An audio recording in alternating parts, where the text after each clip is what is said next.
Hi, this is Roger Moore, and you're listening to James Bond Radio.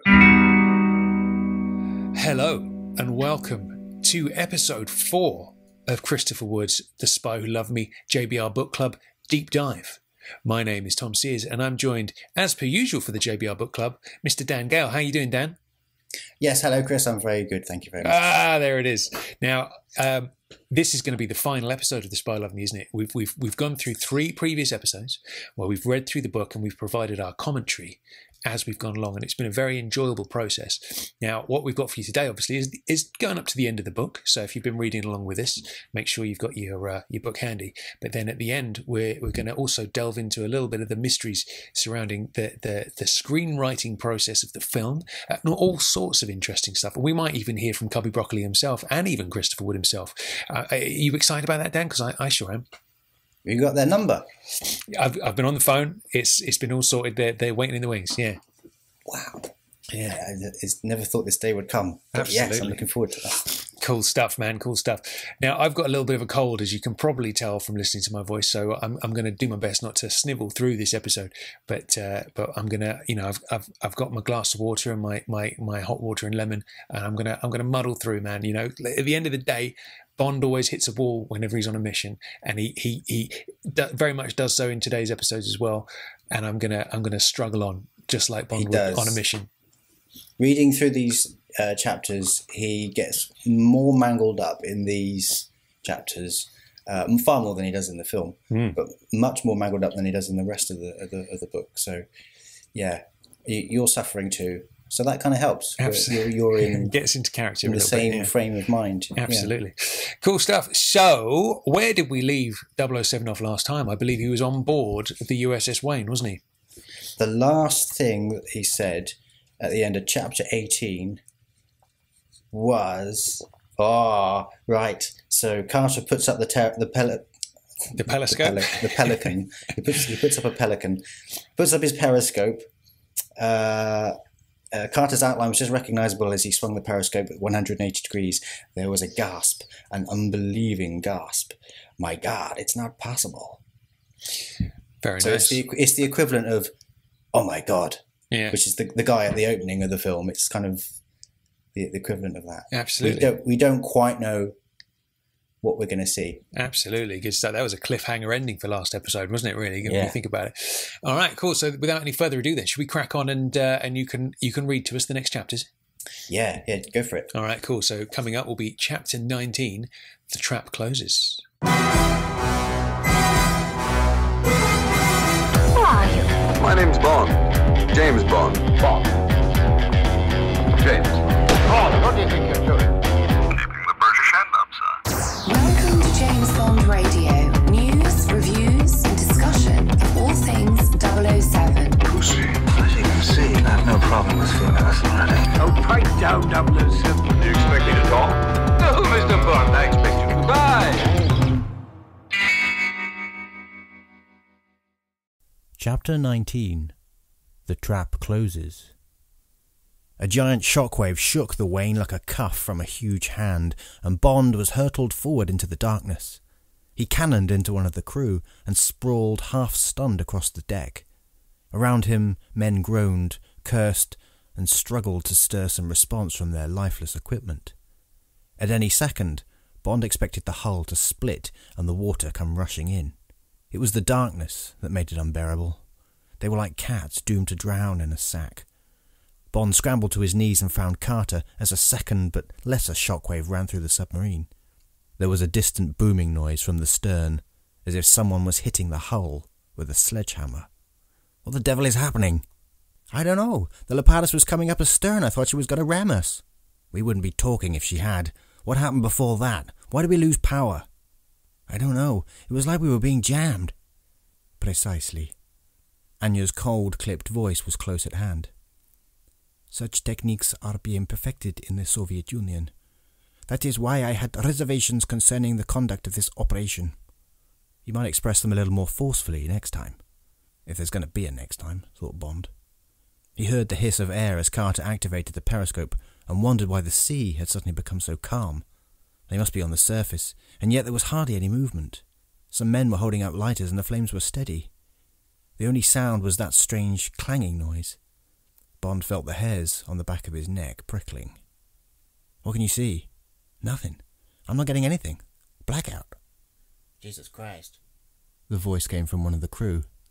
Bond could sense the seeds of panic that would soon be spreading through the submarine. "What are we going to do, Captain? Open the hatch?" Carter's voice was resolute. "Not until I know what the hell is out there." There was a violent explosion 2 feet behind Bond, and he instinctively ducked sideways. The hull of the submarine was humming. Whatever was happening out there was calculated to tear nerves to threads. Bond took a lighter and held it up to the hull. A cylindrical metal bolt had been fired through the side of the submarine. There was a small hole in its centre. What did it all mean? Where were they? "Captain, you have precisely 2 minutes to open your hatch and surrender your ship." The voice was muffled and must be coming through a Limpet microphone attached to the side of the hull. Despite the distortion, the thin, measured tone was familiar. Stromberg. Bond saw Anya's eyes shining in the darkness. He read in them what he felt himself. Fear. "The alternative is extermination by cyanide gas. We will pump the hull full of gas bolts if necessary. You will assemble your men on deck unarmed. Anyone found with a weapon or attempting to hide will be shot. You now have 1.5 minutes. Bond listened to the men breathing in the darkness. A lighter went out. What alternatives were there? Escape via one of the torpedo tubes? No time. Gas masks? Useless against cyanide gas. "You have 1 minute, Captain. Stand by to activate gas cylinders. Reload gas bolt." Carter swore. Bastards, they've got us over a barrel. He started to move towards the sail. There was a release of tension in the control room. Bond turned to Anya. "Keep your hair out of sight. Stromberg won't know we're aboard. We'll take our chance when we see what the setup is." Anya nodded and started to push her hair under the cap. The heat in the control room was unbearable. Bond wiped his dripping forehead with his sleeve and marvelled at the endurance of men who were prepared to stay below the surface for months at a time. "So, living still appeals to you, Captain." Stromberg's voice crackled through the hull. "Very wise. Assemble your men immediately. There is little time left." Carter appeared with a flashlight. He looked like a man hovering on the edge of reason. His face was hollow and drawn. "Okay, men. Muster on the forward casing. Hurry it along." He turned to Bond, but did not speak. "Where are we?" said Bond. Carter spoke as if finding it difficult to believe his own words. "We're inside the tanker." "Porja moi." Anya's long legs swept her towards the sail with Bond at her shoulder. Had Carter taken leave of his senses? Bond saw an oval of light above his head and pulled himself onto the navigation bridge. What he saw made his eyes widen in amazement. What had Carter's words been? It's not possible. The first impression was of being inside a cathedral, a huge space, enclosed by walls and vaulted ceiling far above. Pillars, columns, buttresses, the whole designed to throw the eye forward to a stained glass window radiating light which stretched from one wall to the other. Sepulchral shadows gave way to celestial incandescence. But this was no place of worship. On closer examination, the rude screen across the stained glass window became louvered steel, shielding the face of a brilliantly lit control room. The columns became steel girders supporting gangways, gantries and catwalks, joined by flights of stairs and running both lengths of the structure across the middle. Elevators served key access points to the galleries, and a tube-enclosed hovercar track with regular entry points ran beneath them. This was staggering enough, but it was only the beginning. Virtually the entire area bounded by the four walls was an enormous sea-filled dock, divided by 2 jetties with 3 mooring bays. The nose of the Wain was in the centre bay, and on either side of her were 2 other submarines. Bond tried to keep pace with his amazement. As a conception, it was more fantastic than anything he had ever seen or thought about. A vessel built in the guise of a tanker, capable of swallowing submarines. And the 2 submarines already here? One British, one Russian. He tried to read the nameplates through the glare of the searchlights playing on his face. Hurry! I am not renowned for my patience. Again Stromberg's hectoring voice. Bond climbed down the ladder to the deck, wondering where it was coming from. On all sides, men with submachine guns were covering them from quay to gallery. A rubber tube attached to the bolt that had been fired through the hull ran from the side of the Wayne to one of a number of gas cylinders stacked on a trolley. Beside the man, with his hand resting alertly on the tap of the gas cylinder, was another holding what looked like a pneumatic drill. This must be the gun for firing the gas bolts. The men wore the SS and fish insignias of the crew of the Reaver and were dressed in the same blue uniform. Without exception, they looked menacingly alert and well trained. Bond's admiration for Stromberg was increased in proportion to his fear and loathing. This man was capable of holding the world to ransom. "That is the Potemkin," Anya hissed the words as she moved beside Bond with her head down. Bond said nothing but looked beyond the steel pillar to the submarine in front of him. He could just make out the lettering. JBR. Ranger. Thank God. But what about the crew? Had Stromberg murdered them? And this thought with the crew of the Wayne being lined up on the forward casing. What were they facing, a firing squad? Bond hesitated, wondering whether to spring at the nearest guard. But even if he wrested the man's weapon, he would be instantly gunned down from above. Best to wait and see. Prisoners to brig. Bond tucked his chin in and breathed a sigh of relief. They were not going to be killed. Not yet, anyway. The guards gestured with the muzzles of their weapons, and the crew of the Wayne began to file down the gangway to the quayside. Bond looked ahead and saw 3 heavy steel doors in the bulkhead beneath the gallery that fronted the control room. There were 2 armed guards outside the doors, and a cluster of disappointed faces showed through small square openings. "Why don't you send the Marines?" said a Cockney voice. Bond waited until he was out of view of the bridge beneath the wide gallery and looked back down the length of the interior of the Leopardus. It was obvious now why she had a straight rather than a bulbous bow. He could see the line that marked the closure point of the 2 huge doors. Once again he marvelled at the enormity of the concept. To produce something of this size and intricacy must have cost countless millions of pounds. What did Stromberg hope to recoup from such an outlay? It must be more than mere money. "Stop!" The voice echoed from the PA system like a rifle shot. The guards immediately thrust their weapons forward, and the line of prisoners stumbled to a halt. Bond felt his heart miss a beat. What had happened? He glanced at Anya, but she was looking down into the oily waters of the dock. "I believe we have unexpected guests. Guards, bring Mr. and Mrs. Sterling to the control room." There was a deadly mocking edge to the voice, and Bond's heart sank. How had they been spotted? And then he saw it, turning slowly above its track like an electric fan. Mounted on a rail 60 feet above their heads was a TV scanner relaying images back to the control room. A guard stepped into the ranks, and Bond recognized one of the men who had been at the laboratory. His face was set into a mean leer, and he jabbed his automatic into Bond's stomach until the sight buried itself in flesh. "Vas-y." Bond winced and resisted the temptation to brain the Corsican with his own weapon. Something told him he was going to need all the strength he had. Anya was plucked from the ranks, and the 2 of them propelled towards a curved flight of stairs that led from the quayside to the control room. A torrent of jeers in Russian and English came from the grilles along the brig. Bond noticed that the doors were secured by wheels like the door of a bank safe. At least the crews of the Ranger and Potemkin sounded as if they were spoiling for a fight. He only hoped he could provide them with one. The flight of stairs ended outside the starboard side of the control room, and Bond looked through the giant steel louvers that stood open like a procession of screens. The gap between each one large enough to let a man walk through without turning his shoulders.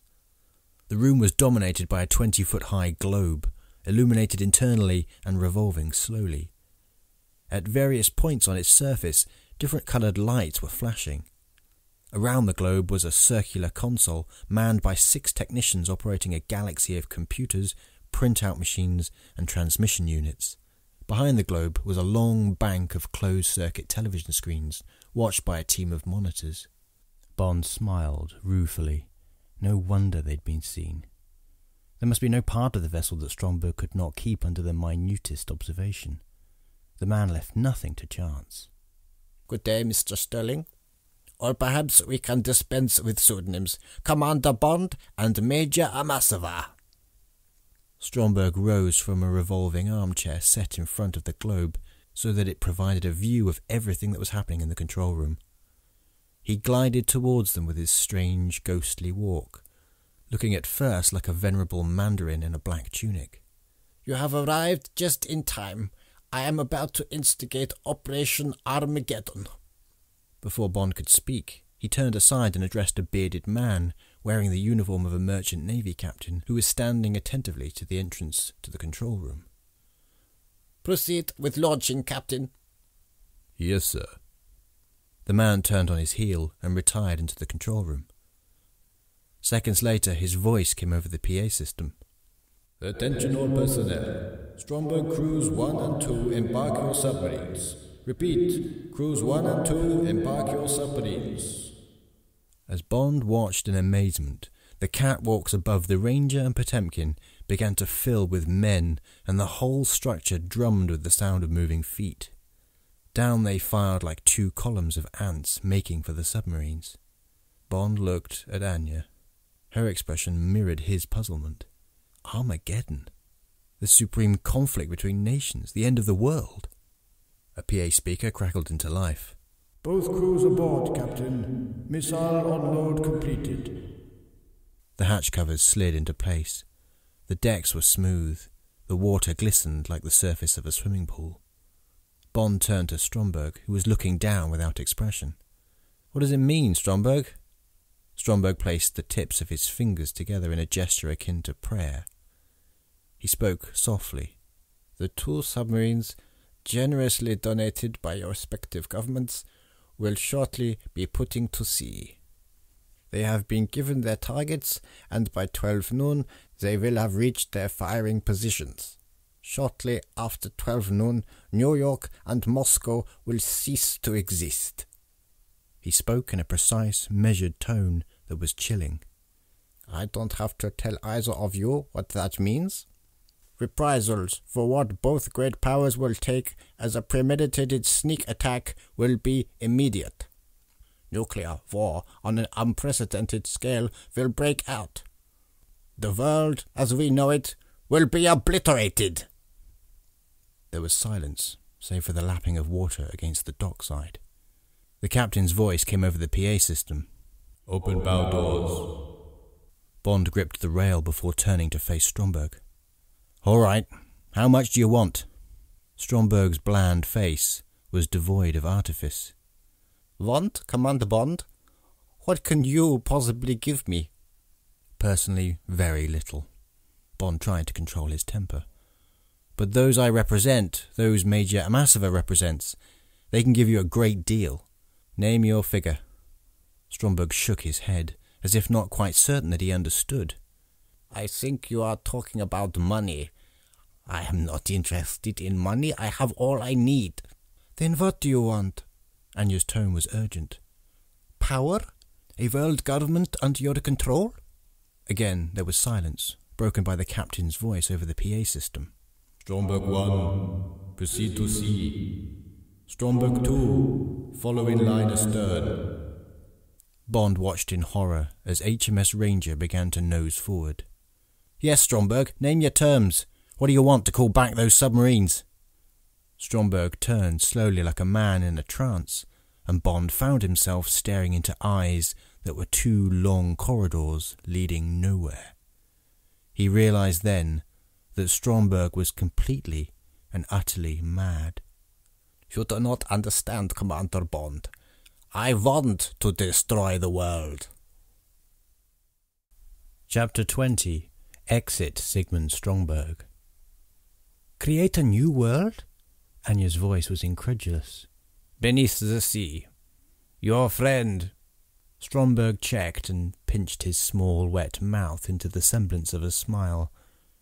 Your colleague, Commander Bond, knows what I am talking about. I have no conception of what you're talking about. Bond's voice blazed with anger. If you want to start a colony on the ocean bed, start it. Why butcher countless millions of innocent people in the process? They are not innocent! Now it was Stromberg's turn to rage. Do you ever look at the world we live in? Do you ever read a newspaper? Do you ever watch a television set? Corruption, betrayal, dishonesty, hate. These are the most prevalent human emotions. Society is hell-bent on destruction. I am merely accelerating the process. I act not from malice, but from necessity. But how would the oceans fare in a nuclear war? The contamination would be immeasurably more severe. The two departing submarines were now framed in the gaping bows of the Leopardus. It was like a painting of the end of the world. I disagree! Stromberg's thin whine sang with a mad menace. Better to end it all at one stroke than continue with what we have now. I have made plans for all contingencies. You are mad, said Bond. I am not interested in your opinion. Stromberg's tone was withering. I will accept the judgment of posterity. I can give it to you now, said Bond. Sigmund Stromberg was the richest lunatic in history. For a moment it seemed that there had been a subsidence of Stromberg's features. The mouth was sucked into itself, and the eyes blazed with strange, ghastly fire. Then the spasm passed, and the fluttering hands were still. You still seek to goad me, Commander Bond. But I am a scientist and a realist. I am above petty emotions. I, more than any man alive, have proven that I do not need to sink to the level of vulgar abuse. Bond listened to the megalomaniac eyes tumble from Stromberg's obscene little mouth, and watched the huge bow doors begin to close. It was like being shut in a tomb. The submarines had departed to destroy the world, and he was left alone with a brilliant mind that had somehow become poisoned. Bond glanced towards the nearest guards. Both of them were alert and watching, their weapons in their hands. There was little chance of seizing a gun and holding Stromberg to ransom. Stromberg beckoned to the guards. And now, Commander, I must leave you. I am returning to my laboratory. You will stay here. He singled out Bond for the full force of that remark, before turning to Anya. You, Major, will accompany me.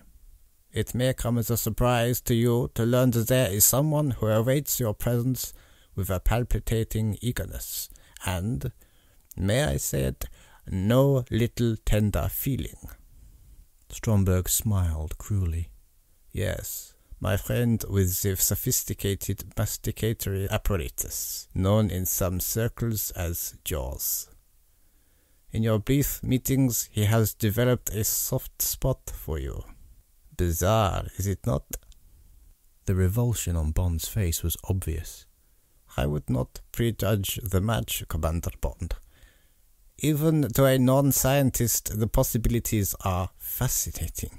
Beauty and great intelligence allied to ruthless cunning and phenomenal strength. The progeny of such a union should be remarkable. Anya shuddered. I would rather die. Stromberg looked at her coldly. That is certainly the only alternative. He gestured to one of the guards, who seized Anya roughly by the arm. She looked into Bond's eyes, and there was a hint of pleading, together with a slackening of the tension around the proud mouth. She looked more like the girl he had held in his arms at the Hotel Lavaroni. He began to move forward, but the second guard was quick to read the message. His weapon swung up, and the sight dug into the side of Bond's neck beneath the jawbone. Bond could feel the man's finger taking up the play in the trigger. One false move, and the top of his head would be blown off. Spare us the schoolboy heroics, Commander Bond. Stromberg was mocking, and Bond yearned to drive his fist into the cruel, contemptuous face and feel it crack like an egg. Put him in with the prisoners. The captain has his instructions. Stromberg glanced down towards the canisters of cyanide gas that were being wheeled along the quay. Farewell, Bond. The word has, I must say, a welcome ring of permanency about it. Bond ignored Stromberg and tried to pump hope into Anya's apprehensive eyes. Au revoir, Anya. Goodbye, James. There was no hatred in her voice. Perhaps a trace of resignation. A note of regret for missed opportunities. Bond watched her being led away and tried to purge his mind of sentiment. Why think of one girl when the future of the world hung in the balance? But what was the world except millions of girls like Anya? How could one serve humanity and ignore individuals? A door slid open to reveal a lift, and Stromberg, Anya and the guard stepped inside. Bond caught one last glimpse of Anya's brave, beautiful face, staring at him impassively, and then the door slid shut. Move. The barrel of the automatic was thrust into Bond's neck, and then pulled back as the guard covered him warily. Bond began to move towards the stairs by which he had approached the control room. Behind him he could hear the typewriter chatter of the printout machines and the babble of the technicians. Above, the scanner continued to move slowly along its programmed path. Guards were stationed at regular intervals along the gangways and catwalks. Bond knew that if he was going to do something, he had to do it fast. If 250 men had found it impossible to escape from the brig, his presence among them was not going to change things in the short term. And it was a short term. Just a few hours and the submarines would be in position. He had to get inside that control room. Now they were at the bottom of the stairs and beginning to move along the quay. The two guards outside the first door of the brig looked up expectantly. A third man was approaching with the trolley of gas canisters. On top of them rested the bolt gun. Bond tensed and felt a sharp stab of excitement. Would it be loaded? How could he lay his hands on it? The trolley was a simple construction, one upright slotted in at each corner. If one of them was dislodged, the canisters would come tumbling down. Bond licked his dry lips. The two guards outside the brig had their automatics slung around their shoulders. The trolley was 20 feet away. Bond turned, and the guard gestured him to keep moving. He was 5 feet behind. Right. This was it. Bond tensed his thigh and braced his toes inside the steel-capped parachute boots. 10 feet. 5 feet. Bond slowed as if to let the trolley past, and then, yumph! The excitement burst from Bond's lips as he lashed out at the underside of the trolley with all his strength. The foot crunched against the upright, and pain ricocheted through his leg. The upright jolted into the air, and the first canister came crashing down. Before it had touched the deck, Bond had snatched up the bolt gun and back-chopped the trolley guard into the water. Canisters were spilling everywhere, and he heard the first guard stumble as they rained down about his ankles. He ducked and started running towards the furthest door of the brig. A burst of automatic fire streamed over his head like a swarm of angry wasps, and he darted behind the stanchion. The two warders had unslung their weapons and were coming for him.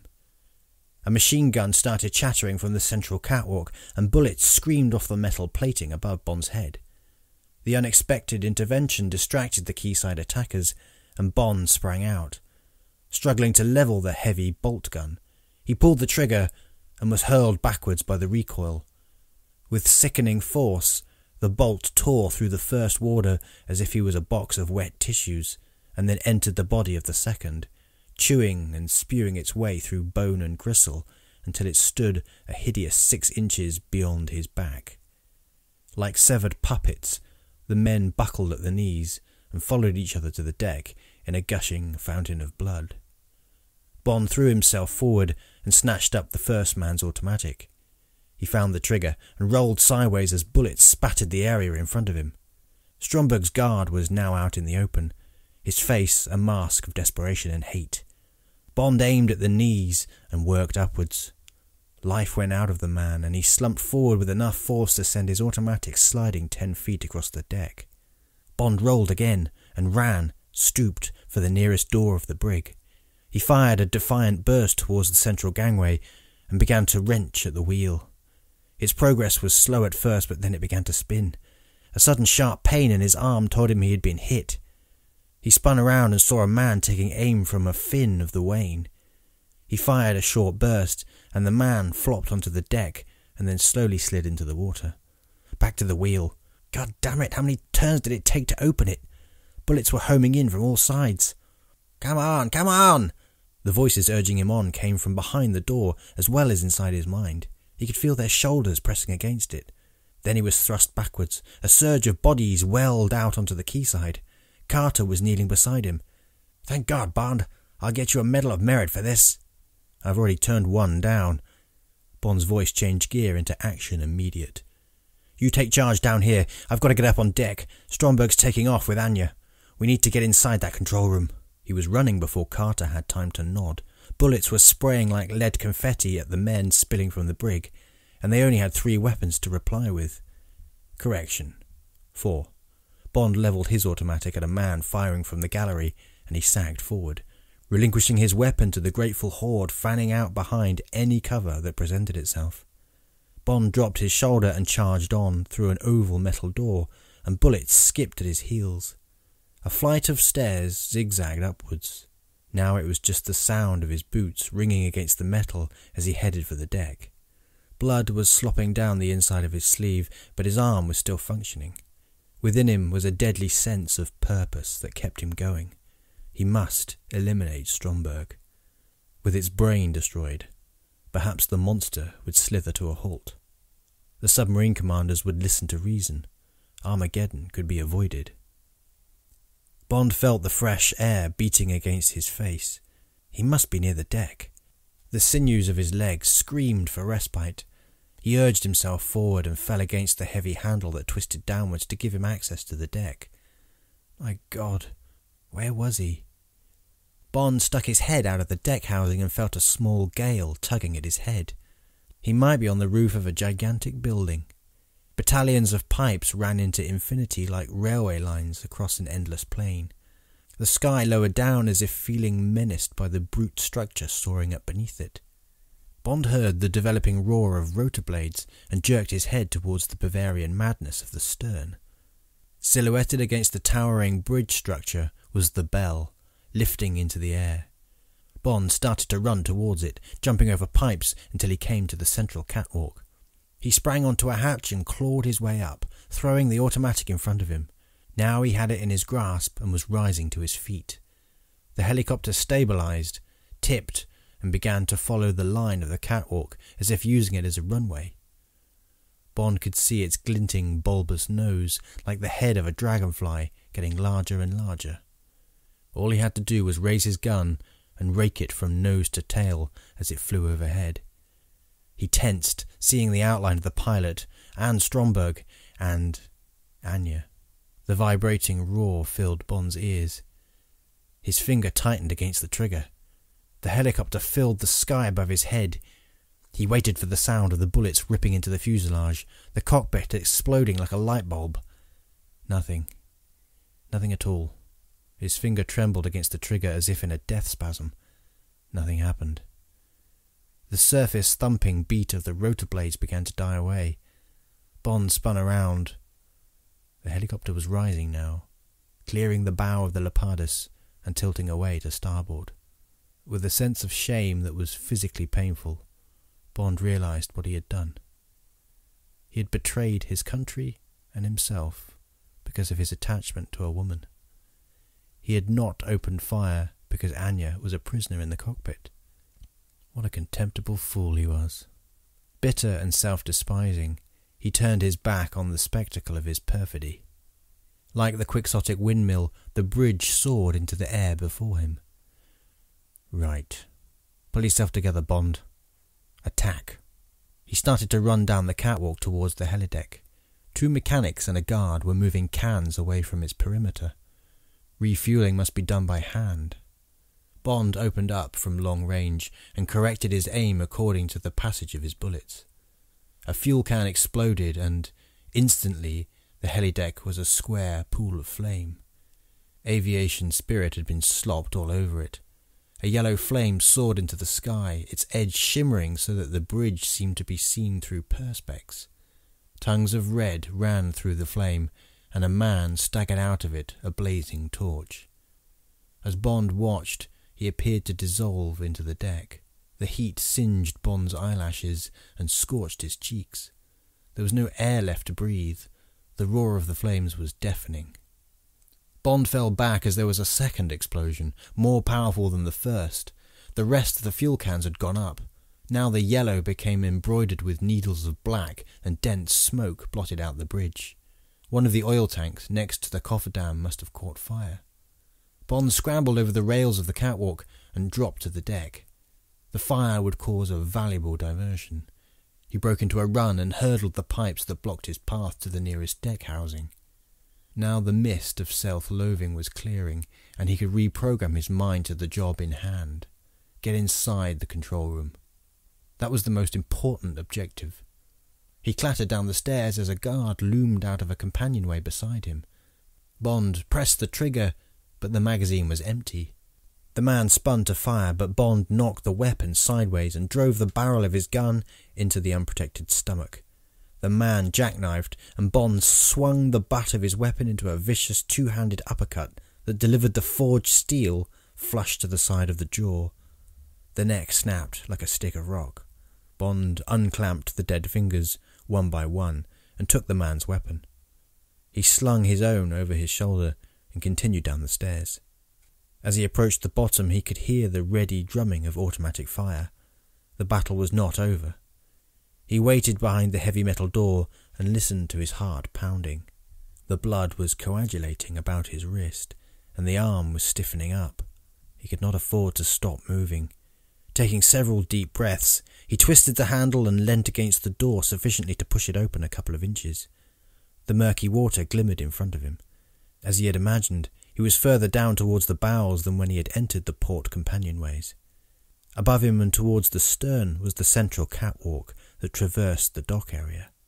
In its middle was a revolving gun platform, now facing towards the brig. Bond could see the backs of the three gunners as they crouched behind the shield.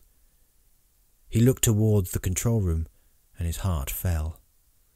The Louvers were shut tight to form an impenetrable wall.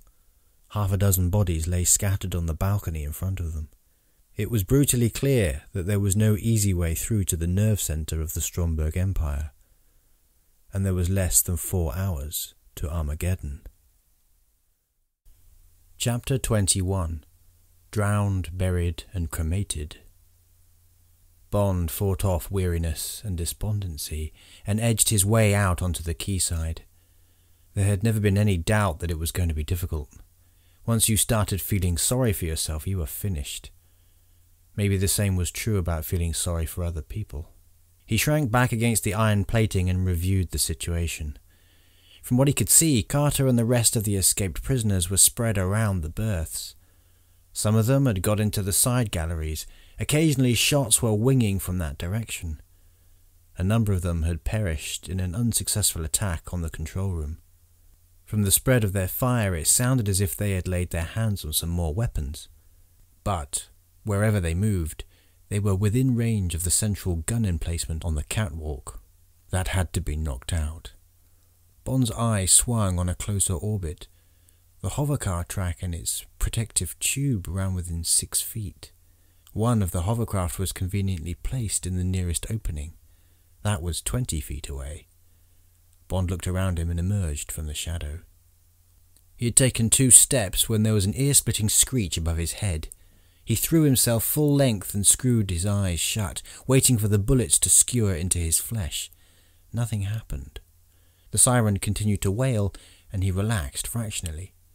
It must be an alarm signal announcing the fire on deck. No help likely from down here, chums. Everybody got their hands full. He raised his head and crawled towards the hovercar. It was a simple 6-seater shell with a dead man's handle connected to the electrified monorail. Lift it, and you got the juice to propel the hovercar. The wailing of the siren stopped, and there was an eerie silence broken by the groans of a wounded man lying near the brig. There was a short burst of fire from the central catwalk, and the groans stopped. Bond's teeth ground together with a sound that was almost audible. He didn't like shooting people in the back, but sometimes they made it easier for you.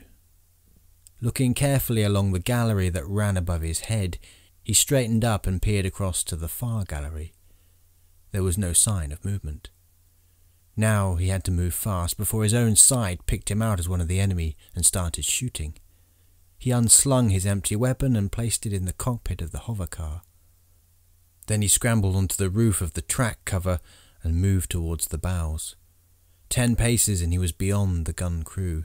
Looking up, he could see their shoulders hunched behind the square metal plate with the observation slits.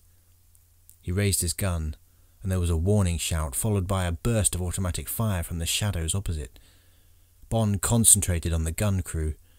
As they spun round, he unleashed a long burst and saw 2 of the men buckle and slump.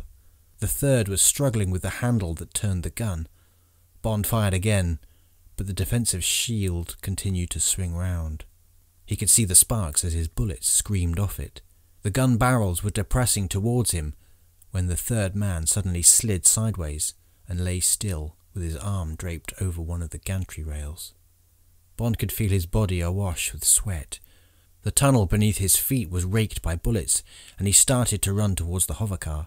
He sprang through the opening and snatched at the lever. There was a high-pitched whine, and the hovercar lifted and began to glide forward. Bullets drummed against the tunnel housing like tropical rain. Bond kept his head down and the handle up. 2 more openings flashed by, and he was on the quayside at the port side of the brig. He saw the startled faces of Carter's men bringing their weapons to bear. "Hold your fire, men!" Bond felt a sudden surge of gratitude for Carter's quick reading of the situation, and scrambled out to shelter behind the stairs leading up to the control room. Carter ducked down beside him. "Did you get him?" "No."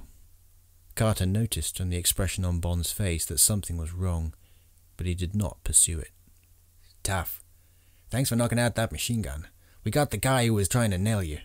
I think we've just about cleaned them up out here, but the thickest tick's on the hog's back in the control room."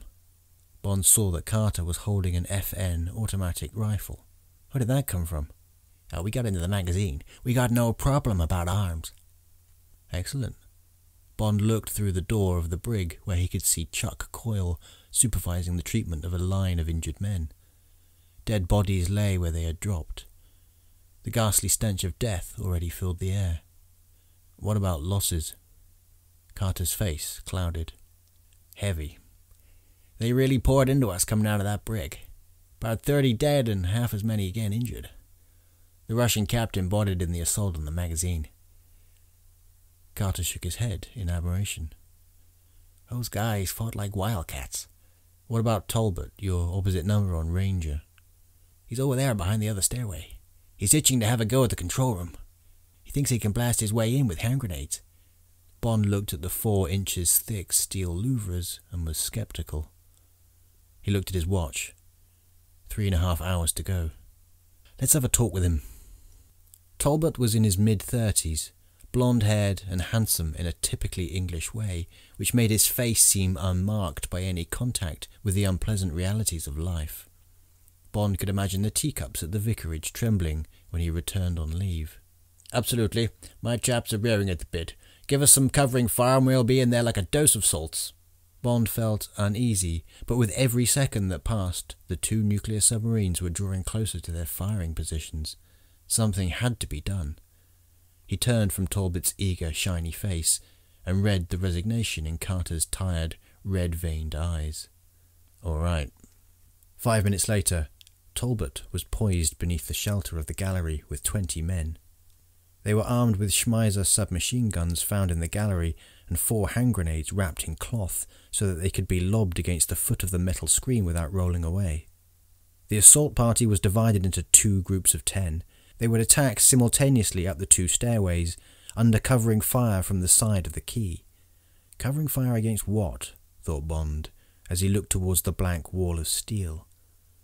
He had a terrible sense of foreboding, but tried to shut it out of his mind. Talbot swung his arm from side to side to show he was ready, and machine gun fire began to rake the steel louvers. There was the nerve-torturing screech of bullets glancing off metal, but no suggestion that any impression was being made. The louvers remained bland and impervious as closed eyes. Then suddenly, the eyes opened.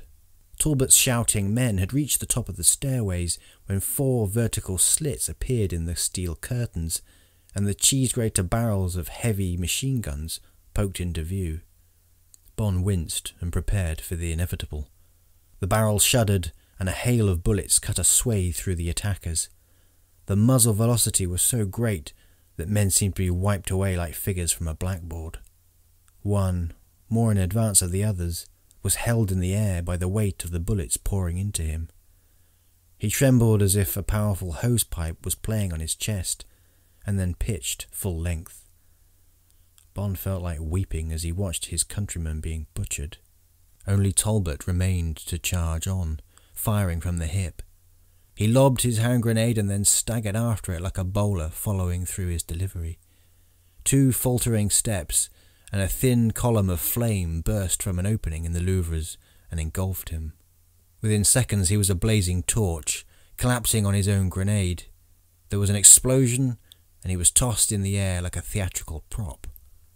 Pieces of burning uniform lay scattered around the deck. The steel gun barrels withdrew at the same instant, and the slits closed. Dying men twitched, and the disgusting roast pork smell of burning flesh began to waft down from the gallery. Bond felt sick, in mind and body. Oh my God. Carter's eyes were closed. Right. Bond fought to retain his composure and do something positive. That taught us a lesson. No conventional small arm is going to get us into that place. What else is there in the magazine? Carter wiped his grimy forehead across his sleeve and blinked. This was like a boxer shaking off a painful blow and knowing that the fight had to continue. Torpedoes. They took them out and checked them over. Nuclear and conventional. Bond found the grain of an idea beginning to form itself at the back of his mind. Can you lay your hands on an armourer?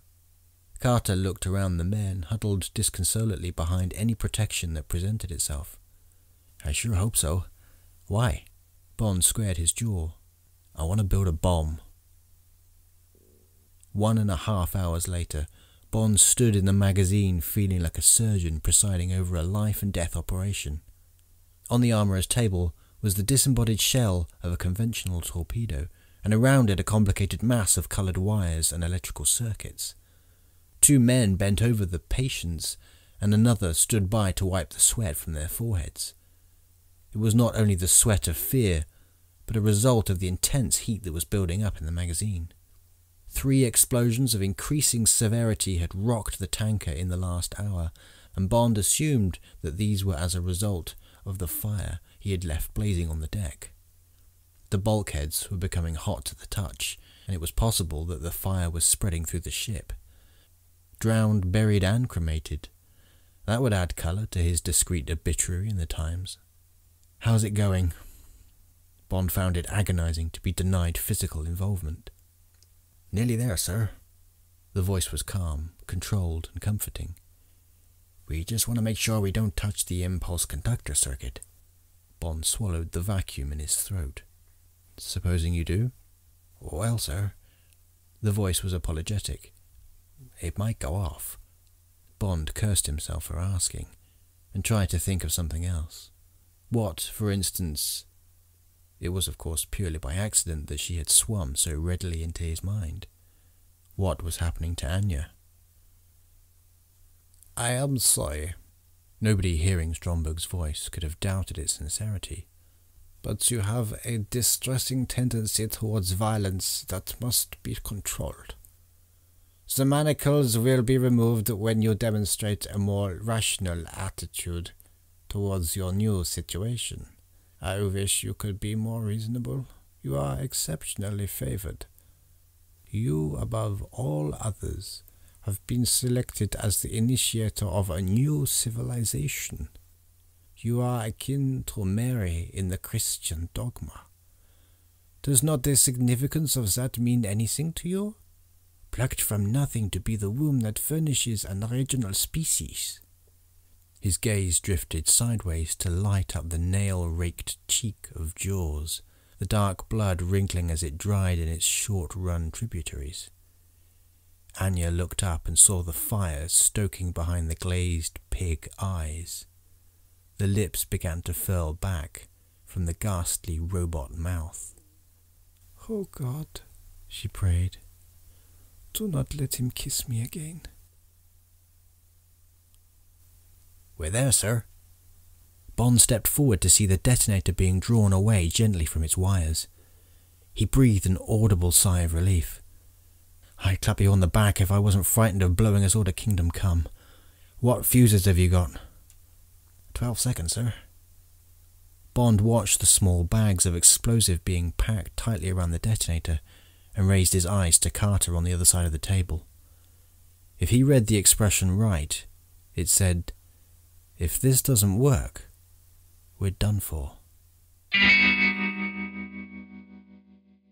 Okay, there we go. Once again, beautifully read by our man in Somerset over there, Mr. Dan Gale. Good stuff, excellent work, a high sense of drama, a lot of action with those last 3 chapters, wouldn't you say? Yes. Yeah. I really want to see this film. As much as I love the film, I want to see this being filmed, because it is so different. But yeah, it is really, it's good stuff, and it's very easy to picture the way it's written. It's very easy to picture a film of that nature being made. I think someone needs to make it. Yeah, absolutely. So, do you know what would be nice actually is if not that this would ever happen in a million years, but unless they started to actually remake and loop back and remake the old films, wouldn't it be nice like they do with like Batman, where you have like feature length animated Bond stories like this? Yeah. Do you know what I mean? That would be cool if you did like the Christopher Wood Spy Who Loved Me as an animated story. That would be cool, wouldn't it? Definitely. We touched on this briefly. I don't know whether we talked about this sort of on air or off air last time, but we were talking about how for Bond there hasn't been this sort of open world, an opening of the universe where multiple tabs are open all at once. Imagine the Star Wars being a browser. You've got the films, you've got the films that go in between the films, and you've got the animated series, and you've got all these books and novels and comics and computer games, and they're all in the same world. But they're all sort of running alongside each other. There isn't really that for Bond. There's the movies and there's the books, and occasionally they've crossed over and then they've sort of gone off their different separate ways. But there is definitely room for now they've started doing comics far more regularly, and there's probably a decent anime in there. They did it for lost episodes of Doctor Who. Oh yeah. So where they've lost the picture, but they've fans had recorded the audio off the TV when it was broadcast, so they've still got the audio track, but they haven't got the picture. So out of like 8 episodes of something from the 60s, they would animate the missing episodes using all the production stills and try and make it look like as close to the real thing as possible. That's interesting. I'd like to look at. Yeah, I'd like to have a look at that, because I've always thought that if you remember the old Batman the animated series from the 90s, do you remember that cartoon? Yeah, that was very dark and very sort of like almost like Tim Burton's Batman, but on but animated.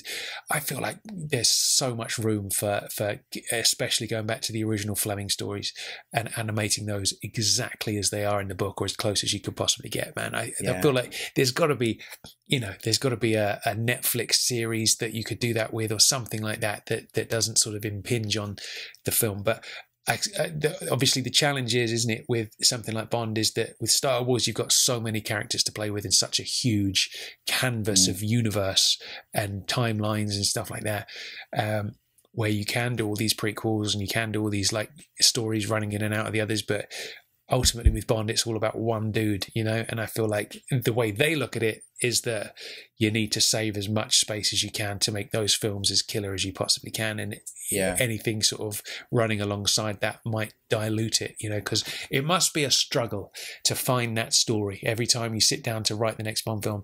it must be a struggle to find that story that's not just a retread, that's got something new about it, but at the same time is familiar. That must be more of a challenge than, when you write Star Wars Rogue One, for example, it's like that film's almost already written for you, isn't it? Because you imagine that story and you never saw it on screen. Whereas with the Bondian formula, where you've got, you have to have these certain things, you can only do that with a certain amount of energy before you kind of just start retreading yourself, I guess. But then they're managing that with, you mentioned Batman there. I mean, they seem to be doing all right there. There is there's been several TV animations of it, and there is an ongoing direct-to-DVD or Blu-ray series of the various graphic novels that they've done over the years that they get animated as well. That's true. You're absolutely right. Obviously, they're doing well enough to keep making them. Yeah, absolutely. I saw one recently actually on a plane, which was they'd done it in the style of with Adam West and Burt Ward doing the voices, and it was like old school 60s Batman. I thoroughly enjoyed that. That was a lot of fun. There's two of them. Yeah. He did two. That was one of the last things he did, and the second one had William Shatner as Two-Face. No way. Oh, that's cool, it's man. Like yeah. Possibly the most over-the-top, cheesiest kind of delivery that you could possibly get with Adam West. And do you know what? Then I great fun. I scrub it all off the table, because in my mind's eye, then with an animated world of Bond, you could have so much. You could have original super dark Fleming Bond sticking to the stories. You could have the over-the-top 70s Roger Bond. Obviously you need to get somebody else to voice that these days, sadly. But you could have the super swinging 60s version. You know what I mean? There's actually a lot of room for that. And at the end of the day, I think an animated film wouldn't I feel like if you were to make a TV series of Bond, that's where the crossover to the films would get a challenge to keep the films bigger enough than the TV show. Whereas I think with an animated thing, it's such a different experience. I feel like you could get away with a lot more. Interesting. Yeah, we'll have to write a letter to Barbara. Martin Jarvis is still making the Toby Stevens radio shows, isn't he? That's true. This last Easter they did whichever one it was, Moonraker. Yeah, absolutely. Yeah, so that's 7 of them they've done now over the last 10 years. That's pretty good. Yeah, and that is going back to the novel. That is the very straying very rarely from the actual novel itself. Yeah. So maybe because someone could take that as the audio and put pictures to that. That's a nice idea. I like that. Absolutely. And animate pictures to that. Cool. I'm not going to do it, but someone can. So then, back to The Spy Love Me. Yeah. Chapter 19, The Trap Closes. We obviously, as we said at the top of the episode, we were left with Carter looking into his telescope and and saying, "Oh my goodness, what is this all about?" And then obviously the trap closes is the submarine being sucked in to the Leopardus. And I must say, I feel like the majority of the next few chapters are kind of more or less exactly as they are in the film, aren't they? Like the way I picture them in my mind, I can't help but see them exactly as I do in the film, or more or less exactly as I do in the film. But there are some sprinklings of things that kind of do enrich the kind of movie somewhat. And there was a bit here that I thought was really nice. Basically, it's a moment with Bond's been marched out of the submarine, and he's been brought in front of Stromberg with Anya. And there was this little segment that goes, Bond gripped the rail before turning to face Stromberg. "All right, how much do you want?" Stromberg's bland face was devoid of artifice. "Want, Commander Bond? What can you possibly give me?" Personally, you've got to do the accent. All right, I'll try. Sorry. "Want, Commander Bond? How much could you possibly give me?" I forget so easily what accents I use for each of these characters. Anyway, Bond says, "Personally, very little." Bond tried to control his temper. "But those I represent, those Major Amassiva represents, they can give you a great deal. Name your figure." Stromberg shook his head as if not quite certain that he understood. "I think you are talking about money. I'm not interested in money. I have all I need." "Then what do you want?" Anya's tone was urgent. "Power? A world government under your control?" Stromberg toned slowly like a man in a trance, and Bond found himself staring into eyes that were two long corridors leading nowhere. He realized then that Stromberg was completely and utterly mad. "You do not understand, Commander Bond. I want to destroy the world." And I thought that was a really nice moment, because ultimately, you've got your Blofelds, right? Blofeld, he just wants money, doesn't he? He wants $1 million, or he wants he wants to be exonerated for his past crimes. Whereas this dude, he's kind of like the Joker in The Dark Knight. He just wants to blow the whole thing up, and he doesn't. There is no price. And I thought that was quite a nice little moment. Yes, it's not really touched upon with the same sort of intensity in the film, although that is obviously his same sort of goal. But yeah, the way this Stromberg is portrayed, he does come across as just a total basket case. Yeah. He's all over the place. Yeah. There's nothing nice about him at all. The film Stromberg at least has some sort of pleasantries about him. Not many, but he does have a few. Yeah, I'm really curious about that moment when his bloodlust comes up, when he was killing the assistant previously in room 4C. He sort of transforms. Yeah, and all like the blood rushes into his eyes and his face goes all fish-like and all that kind of stuff. I'd be interested to see that on screen. But yeah, interesting. Like a pufferfish. It's like when he's faced with danger, he just sort of expands, and you can imagine his ears going back. Yeah. His eyes just getting bigger and his mouth shrinking, and he sort of changes colour like a cuttlefish. Yeah, absolutely. To express his emotion. Yeah. I'd certainly be interested to see that with 1970s special effects for sure. That would be interesting. pre Star Wars, just. Moving on to chapter 20 then, Exit Sigmund Stromberg. Again, more or less kind of like how the film flows, but again, we've got a real nice little taste of darkness in this part. So basically, we're still in the same situation. Bond and Anya are in front of Stromberg, and there was this little segment here that sort of just, runs a little sort of dark chill down your spine. It goes like this. And now, Commander Bond, I must leave you. I'm returning to my laboratory. You will stay here. He singled out Bond for the full force of that remark before turning to Anya. You, Major, will accompany me.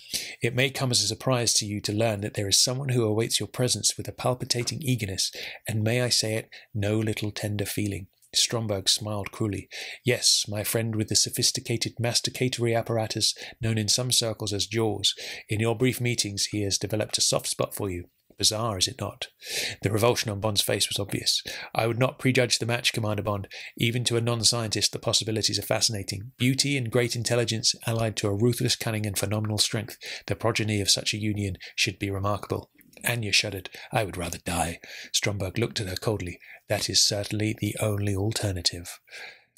Now that's getting a little bit dark and nasty, isn't it, there? It is. They don't think they would want to touch upon that in a PG film.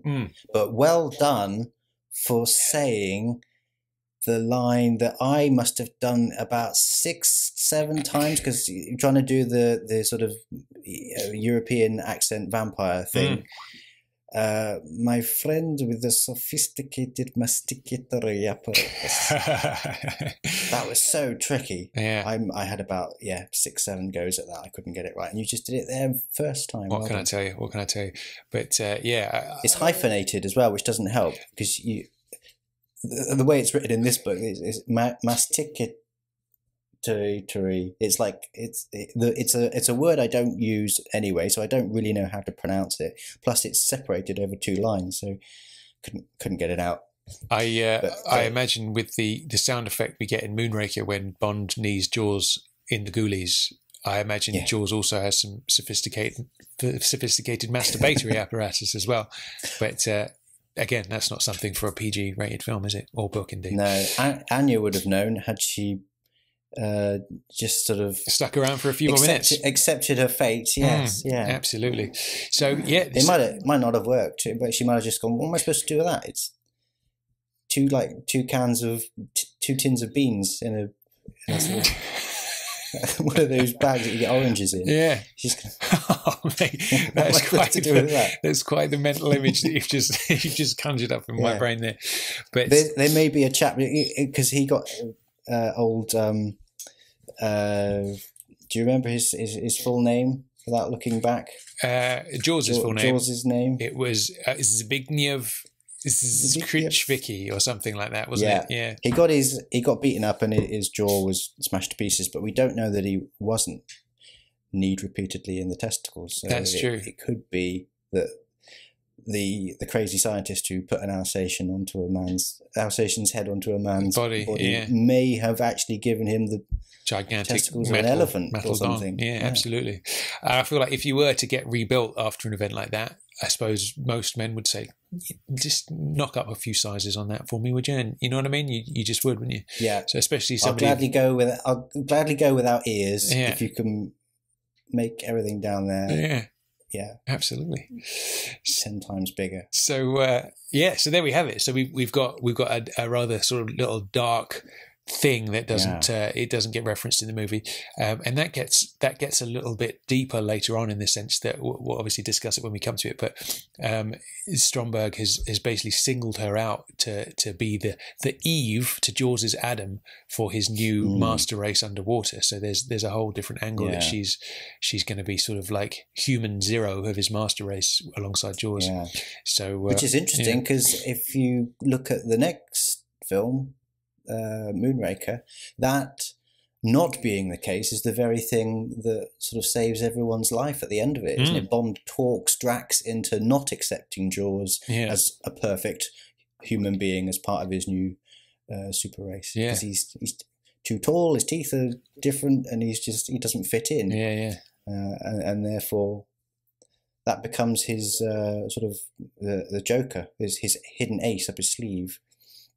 Absolutely. Yeah. So so basically, again, this next little sequence, more or less like the film, we've got the the big battle breaks out aboard the Leopardus, and there was another interesting little moment. What I'm enjoying about this book in particular is when you get a sequence like this that is more or less like the film, but then you get that little peek into the Fleming Bond side of things. We had a lot of it in the earlier stages of the book, if you remember, when we were right back at the beginning. There's some very sort of misogynist things that Bond would do that you certainly wouldn't get in the film version.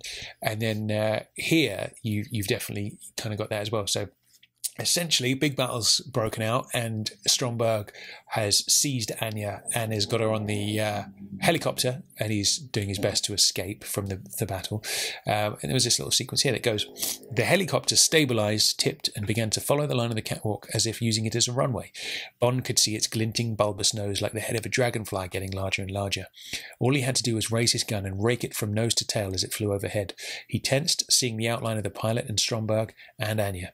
The vibrating roar filled Bond's ears. His finger tightened on the trigger. The helicopter filled the sky above his head. He waited for the sound of the bullets ripping into the fuselage, the cockpit exploding like a light bulb. Nothing at all. His finger trembled against the trigger as if it was a death spasm. As if in a death spasm. Nothing happened. The surface thumping beat of the rotor blades began to die away. Bond spun around.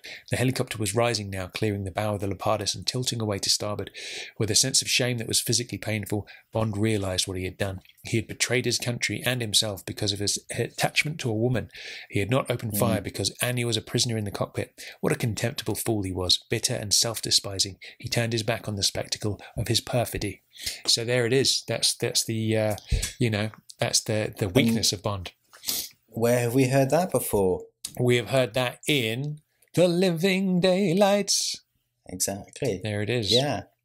That's nice. Again, this book is full of little moments where there are references to previous Fleming stories, to the point where it's very often quoted. He uses exactly the same terminology, and he does borrow occasionally from little bits of the story here and there. Yeah.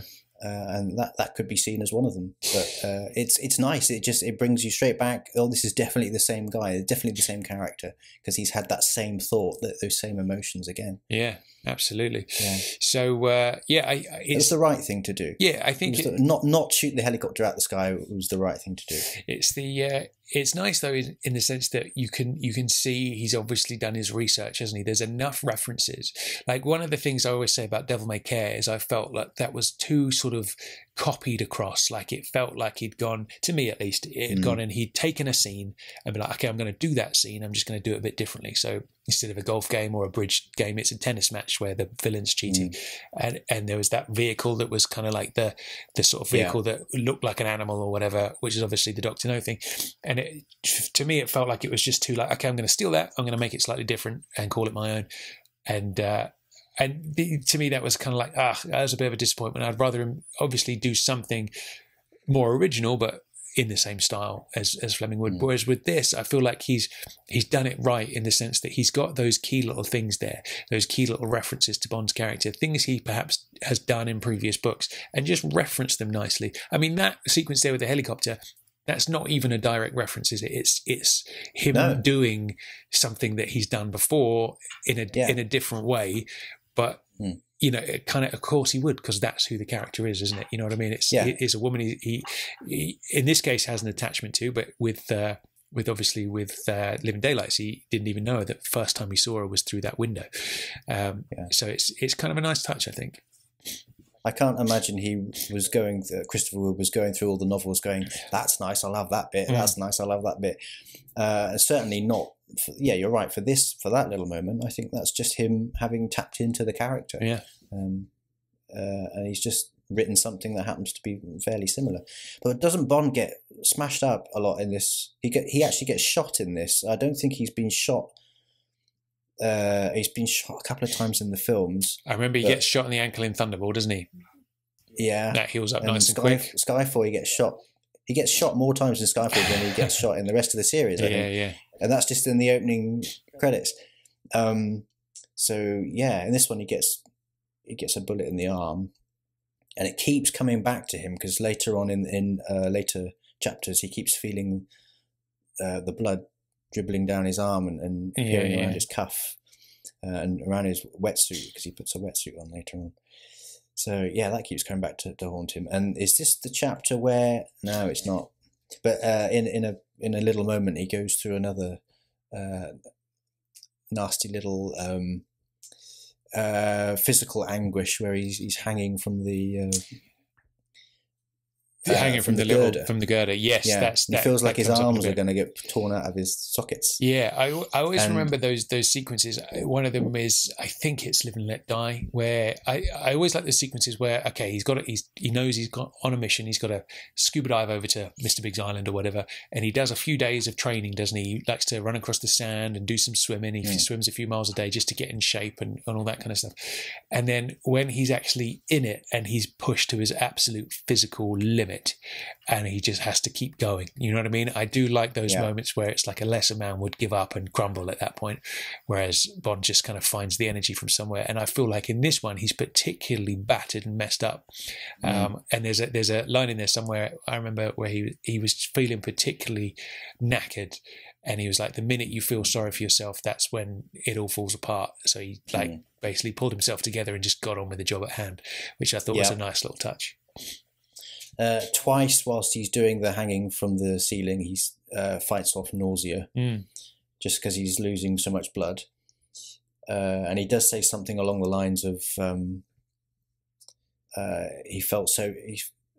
what was the exact terminology? It was something along the lines of so tired as death or something like that. Something along those lines. But that's part of the fun of reading these things, is knowing that no one's actually getting hurt. We're getting to sort of go through what it must be like to do this, but no one's actually getting hurt. Absolutely. Have you noticed what's going on here behind my shoulder? You've got a rather delightful photo of Sean Connery and Dr. No at the casino table, but he's getting a little bit curly. I'm going to go and push him back. For those listening, you can feel the can't see the picture on YouTube. Dan's got a kind of glossy poster of Sean at the gambling table in the opening scenes of Dr. No, and it's gradually peeling off the wall in the background. So he's just gone to fix that for everybody, and we're back to normal now. Good old Sean. I'll give him 20 minutes, and then I think he'll probably have another go. There we go. So then, moving on to chapter 21, Drowned, Buried and Cremated.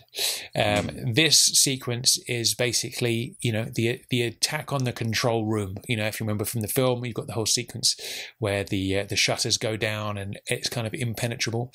And it's them trying to kind of scramble together and assault the control room, rather like he does in the volcano in You Only Live Twice.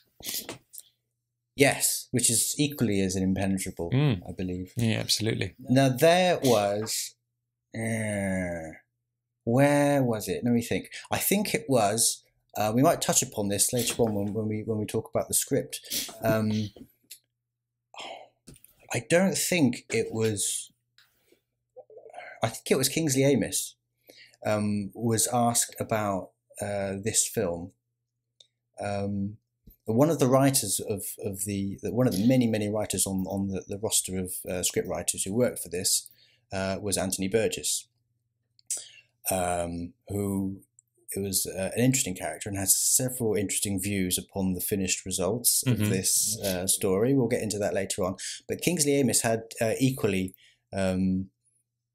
interesting views on it. It's like, because they're in the literary world and they've both been attached to writing Bond from a far more, maybe a little higher brow with regards to their literary background. It's almost like they can't disconnect from that, and they can't just watch the sort of family-friendly PG-rated film for what it is, the sort of knockabout fun. I believe it was Kingsley Amis who said that when he watched this film, he couldn't understand why there was any need for an armory so full of weapons in a tanker. It didn't make any sense. Who were they for? Why was there racks and racks and racks of machine guns and hand grenades? Well, there was just no purpose for it. But what really confused him was the thick, impregnable shield. Who was that to protect them from? Because there's no way they would have, as they were building it, think, do you know what, one day when we actually try to take over the world, the people that we've kidnapped might break out of their prison, so we're going to need an extra layer to protect us. And then on top of that, if they ever do break out, we better make sure we've cut some little holes in this impregnable shield, even though it's impregnable, just so we can poke machine guns through and we can shoot them, just in case they do manage to break out of what should really have been an impregnable prison to begin with. So he couldn't understand why they went to all that trouble, all these layers of protection, and yet there's a little weak link in the chain each time. Well, which is a good point, but it wouldn't make a very good film if they didn't do that. That's true, but I also see a hole in that way of thinking, which is, if you're going to build something like that, then why not make it as safe as you possibly can? It's, a good reference would be the Titanic. That was meant to be unsinkable, but it wasn't unsinkable enough, was it? You know what I mean? So I feel like if I was a villain and I had this monster tanker that I was going around the world stealing submarines with, I would want to make sure that my sort of like command center was super well defended, because you just never know what's going to happen. You build a bank and you have a front door on that bank with a pretty heavy duty lock on, but you're still going to make a vault as well that's pretty heavy duty, aren't you, at the same time? Yeah. So I feel like that makes sense. I don't think that's a step too far. Okay.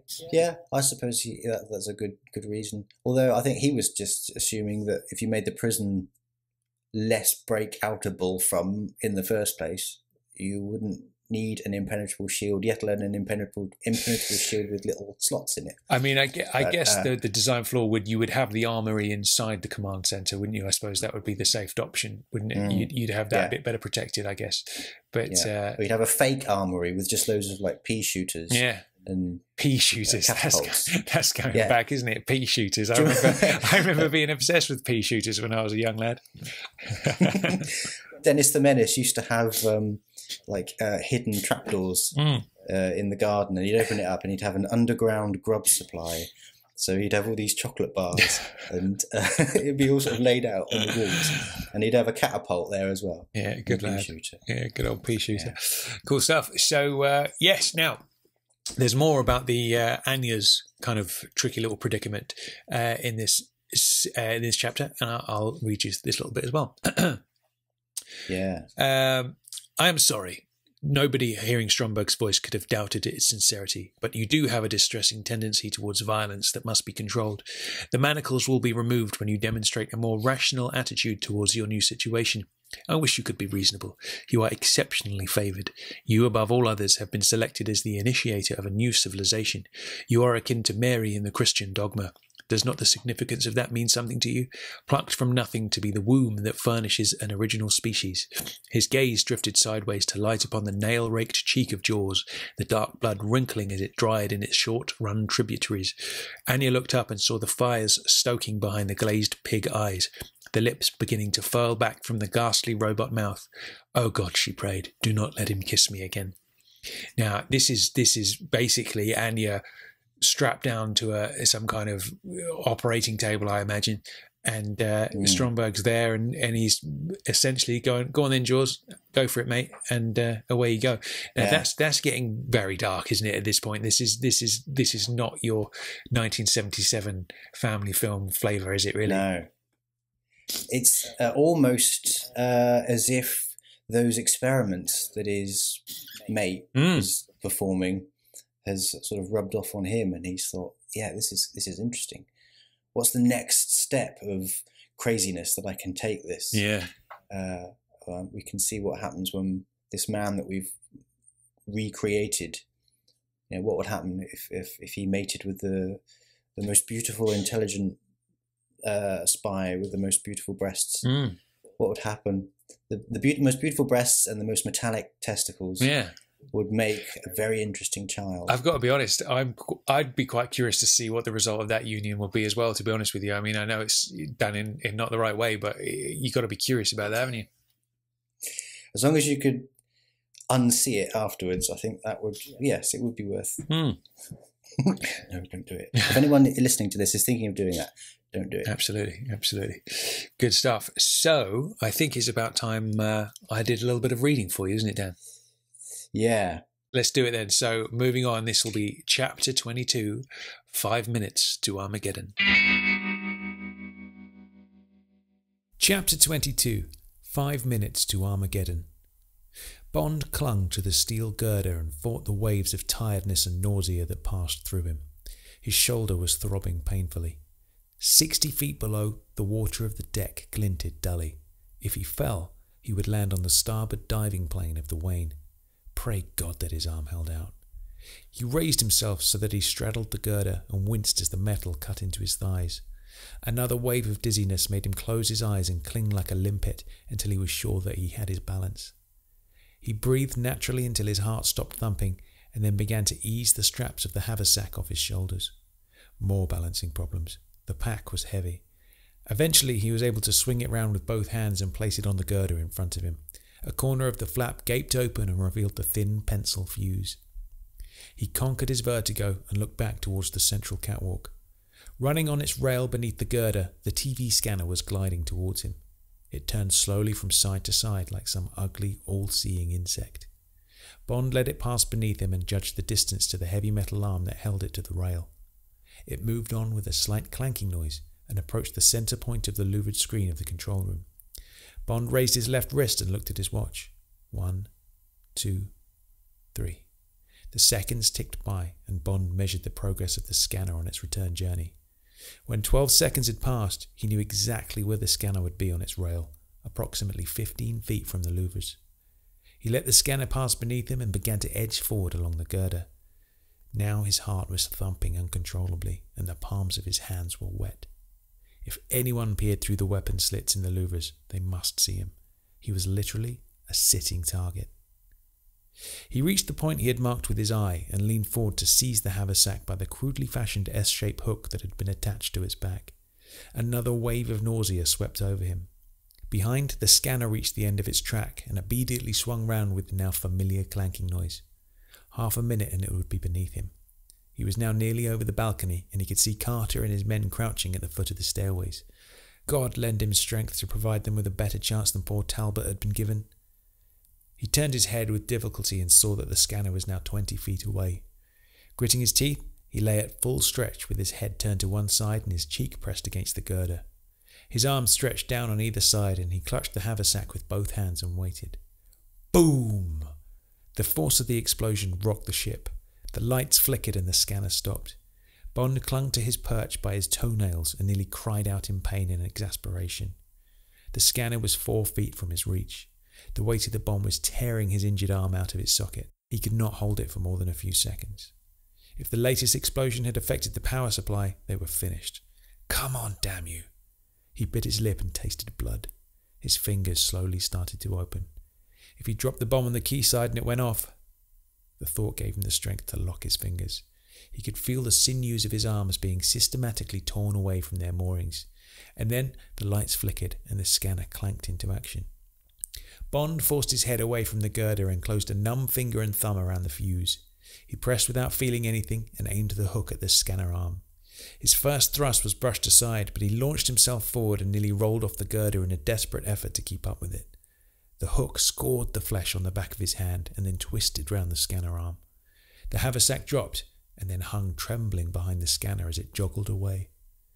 As if hypnotized, Bond watched it narrowing the distance to the steel wall, and then the voice of self-preservation shouted in his ear.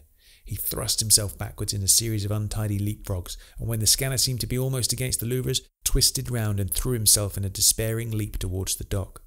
He missed the quayside by inches and hit the water as a blinding flash and a thunderclap of noise reverberated around the ship. The water closed above his head, and when he came up, it was to see a thick pall of smoke spilling over the balcony and hear the rattle of small arms fire. Willing hands pulled him from the water, and he snatched up an automatic and drove his legs towards the starboard staircase. His head rose above the level of the gallery, and he saw that the central louvers had been blasted out of true. They looked like blackened, crooked teeth. A giant hole had been torn in the metal screen. Bond ran through the smoke to find that the battle was over. Those of Stromberg's men that had not been killed were being herded into a corner and made to lie face down with their hands behind their heads. A few technicians still cowered beside their machines. With a certain grim satisfaction, Bond saw that no quarter had been given. Each of the machine gunners was dead at his post. He was relieved to find Carter striding towards him. "Make that a Congressional Medal of Honor." Bond tried to smile. "Where's the captain?" Carter nodded towards the giant globe, which was still turning on its axis. "If he's not dead, he soon will be."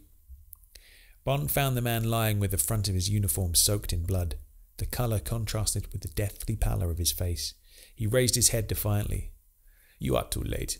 Our submarines are already on station. In 5 minutes, they will launch their missiles." He shook his head. "There is nothing you can do." Bond turned away. He was almost tired to death. His wound had reopened, and all he wanted to do was to lie down and be allowed to go to sleep. But that was impossible. He had to think, and he had to think fast. Less than 5 minutes. What the hell were they going to do? His eyes sped over the banks of equipment trying to find a solution. Then he saw something. It was a chance. A faint chance. But it was all they had. One of the relay screens on the console showed a set of coordinates. Bond looked from them to the giant globe. 2 lights marked S1 and S2 flashed from positions in the Atlantic. Stromberg 1 and Stromberg 2. Ranger and Potemkin. Bond checked the positions on the globe against the coordinates on the relay screen. The position of the Potemkin approximated to that on the screen. Now, where were the coordinates of Ranger? Another explosion thundered through the ship, and a slight list to starboard became more pronounced. Black smoke was pouring out of one of the ventilators. Bond could feel the seconds ticking away with every tortured heartbeat. Carter was looking into his face imploringly. "James." Bond held up his hand and looked at his watch. "I know. We have 4 minutes. Can you work a printout transmission unit?" "Sure. Why?" "Find one and get ready to transmit. I'll tell you in a moment." Bond's eyes ranged to the opposite aisle of the console. A body slumped across one of the machines. He pulled it aside and his heart lifted. Through a smear of blood he could make out the faint, flickering digitals of another set of coordinates. He checked them off against the globe, and they approximated to the indicated position of Ranger. Running to Carter's side, he flicked up the switch marked Stromberg 1. Carter looked up at him, strained and puzzled. Bond took a deep breath. "We're going to try and retarget those submarines."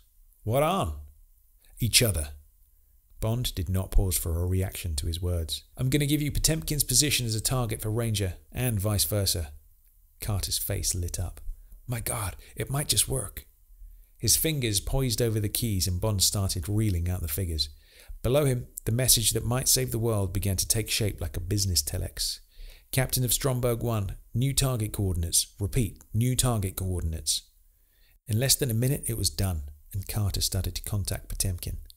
Supposing the 2 submarines were in communication with each other? Bond shivered. The whole plan was built on ifs. He watched the telex machine. At 1 minute to midday, it chattered into life. "Stromberg 1, message received and understood." Carter sighed in relief and snapped his finger. Come on, Stromberg, too. Talk to Daddy. Bond turned to the globe and looked at the throbbing lights indicating New York and Moscow. People walking, people sleeping, perhaps soon, people dying. James! The telex was working again. Stromberg 2. Message received and understood. It was exactly 12 o'clock. Bond slumped into a chair and faced the slowly turning globe. Now that the die was cast, he felt strangely calm. Whatever more might have been expected of him, he had done all that he could. He would have liked a drink. A large dry martini with the thinnest sliver of freshly pared lemon peel. Look, James! Something was happening on the globe. 2 dotted lines of lights were rising from the submarine symbols. Bond stiffened. These must be tracing the paths of the missiles. The dotted line from the South Atlantic seemed to be travelling towards New York. The line from the north was rising, as if about to veer eastwards. What had happened? Had the captains ignored the change of coordinates? Fear drove a wedge into his heart. Then a pattern began to establish itself. The missiles were travelling in an arc. They rose and then began slowly, but remorselessly, to veer towards each other. The traces overlapped and one bisected the other as they started to descend. Bond watched fascinated as the dotted lines drew nearer and nearer to S1 and S2. Behind, the tanker listed and groaned, playing out a minor drama of its own. It was like watching the fuse burn down to some enormous firework. The globe spun once more, and when it came round, there were no dotted lines, no symbols. Jesus Christ, said Carter. I think we've done it. An explosion punctuated his words, and Bond pulled himself to his feet. It wasn't over yet. Now we save ourselves. What's the situation on deck? We can't get up there. Coyle had appeared at their side, his face black with smoke and oil. It's a sheet of flame from bow to stern. The companionways are buckling with the heat. We'll have to go out the way we came in, said Carter. Get everybody aboard the Wayne and get those bow doors open. Stromberg's men have last priority. We're going to be like sardines as it is. Yes, sir. Coyle turned away and started bellowing through a loud hailer. Bond looked round for a radio. We must tell the outside world what's happening. These 2 submarines going up is going to put everybody on nuclear alert. God knows how much damage has been caused. Carter nodded grimly. Okay, I'll supervise embarkation. Don't leave it too late! He had to shout the last words as there was a staccato ripple of explosions and flames belched out of one of the ventilator grills. The paint on the forward bulkhead was blistering. Bond groped his way through the smoke and found a VHF set. It was hot to the touch. He began to transmit a special call sign which should immediately be picked up by the nearest area station of Universal Export. Lights were beginning to go out and generators wind down into unnerving silence. Come on, you lazy bastards, what are you doing? Listening to the ice cubes clinking in your gins and tonic? Station Y, state your message, over. Thank God. Bond hunched over the speaker. On no account implement Red Revenge. Repeat, on no account implement Red Revenge. Explanation will follow. 007 for London. Out. Bond left the voice asking for further information and started to run towards the gallery. Heat and smoke were now turning the control room into a death chamber. The tanker was listing hard to starboard. It was difficult to keep his feet. A violent explosion racked the control room and hurled Bond to the deck. The giant globe crashed onto the console and disintegrated. Several wires spluttered angrily in the smoke-filled darkness. Bond started to claw his way to his feet and winced as a fragment of broken glass cut his hand to the bone. James! Carter nearly fell over him before seizing his arm and dragging him towards the gap in the louvers. The bow doors won't open. We'll have to blast our way out. Bond stumbled onto the gallery and peered through the smoke towards the dock. Water had risen fast and the starboard side of the quay was submerged. The bows of the Wayne swung free and men were swimming to reach the forward hatch. The area around her was crowded with crew members of the British, American and Russian submarines trying to help their wounded comrades aboard. Stromberg's men were being held back at gunpoint.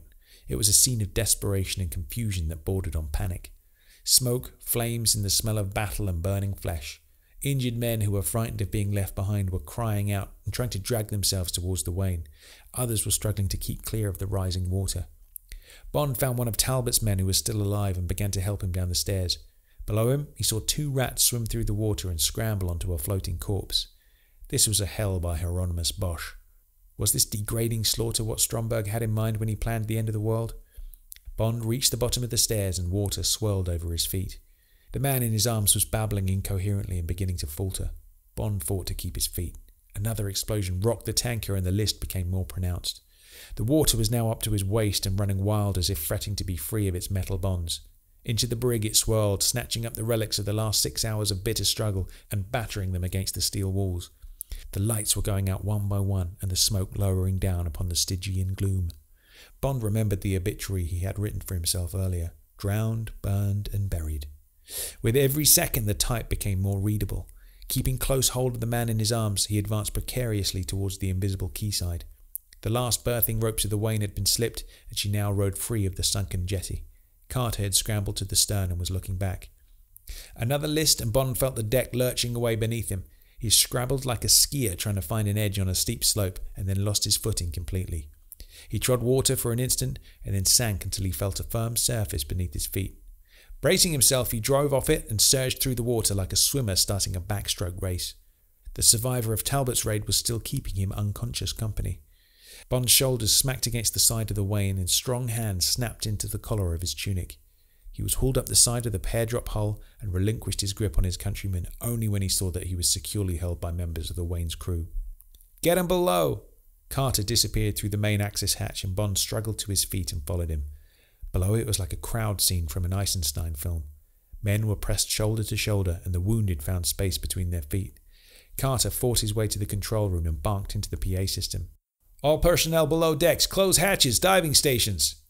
Bond's glazed eyes stared at the crowded metal walls pressing in on him, and wondered if he had not exchanged a tomb for a coffin. "All personnel aboard, sir." There was an unhappy pause. "All that are left, that is. Hatches shut and clipped. Submarine ready for sea." Carter's lips trembled, and then he spoke urgently. "Torpedo room, control. Load tube 1 with Mark 46 torpedo. Engine room, control. Hold her steady." Bond looked at the faces about him. The sweat poured from them. The tension showed on each death-haunted feature. "Torpedo room, control. Open outer door on tube 1. A man closed his eyes and his lips began to murmur a prayer. "Control, torpedo room. Outer door in tube 1 open." The voice came from Texas. It was unwavering. Something or someone thumped against the side of the hull. Carter's fist clenched. "Match bearings and shoot." The man who was praying pressed a thin gold crucifix between finger and thumb. Bond noticed that the indentation on the transversals had been worn smooth. The two voices spoke out from the back of the control room. "Set. Shoot." The Wain shuddered and Bond tensed. There was the passage of seconds, and then a giant swell buffeted the submarine. The bows pitched into the air and men clung on to any support that offered itself. Bond watched the deck tilt up in front of him and heard wounded men cry out in pain and panic as they were trampled underfoot. Almost instantly a second shockwave hit the Wain as the back surge rebounded from the quay. Bond crashed into Carter's back and the two men sprawled across the deck. Carter was on his feet first and brought the periscope hissing from the well. His hands snapped on the handles and his back arched. When he turned away, his face showed a grim triumph close to tears. He nodded to Bond. "Take a look." Bond pressed his eyes to the viewer. Ahead, the great doors tilted like lopsided bookends. A jagged bite mark showed where the torpedo had blasted away through them. Bond could see the sky beyond. Beyond him, Carter's voice rang out triumphantly. "Take her out." Chapter 23. Coming Up for Air. "Well," said Bond. Carter tapped the piece of paper in his hand. "The order's been confirmed by Washington. Destroy Stromberg's laboratory with all possible speed." Bond looked skeptical. "If it's still there. I told you it's not attached to the seabed. It can be moved." Carter frowned, sensing the unfamiliar lack of enthusiasm in Bond's voice. "It was still there an hour ago. I've had an aerial reconnaissance report. No signs of life. No helicopter either." They must have pulled out. Was Bond wrong, or did he actually feel relieved that Anya might not be there? "How are you going to destroy it?" "Torpedoes. If the layout is as you describe it, we'll blast it through the opening in the caldera. Officially, it will be a spontaneous eruption of what was thought to be an extinct volcano. The Italian Navy will move in and close the area. Their government has been informed." "Very neat." "What's the matter, James? You're not exactly bursting with enthusiasm. Don't you want to get Stromberg?" Bond pulled himself together.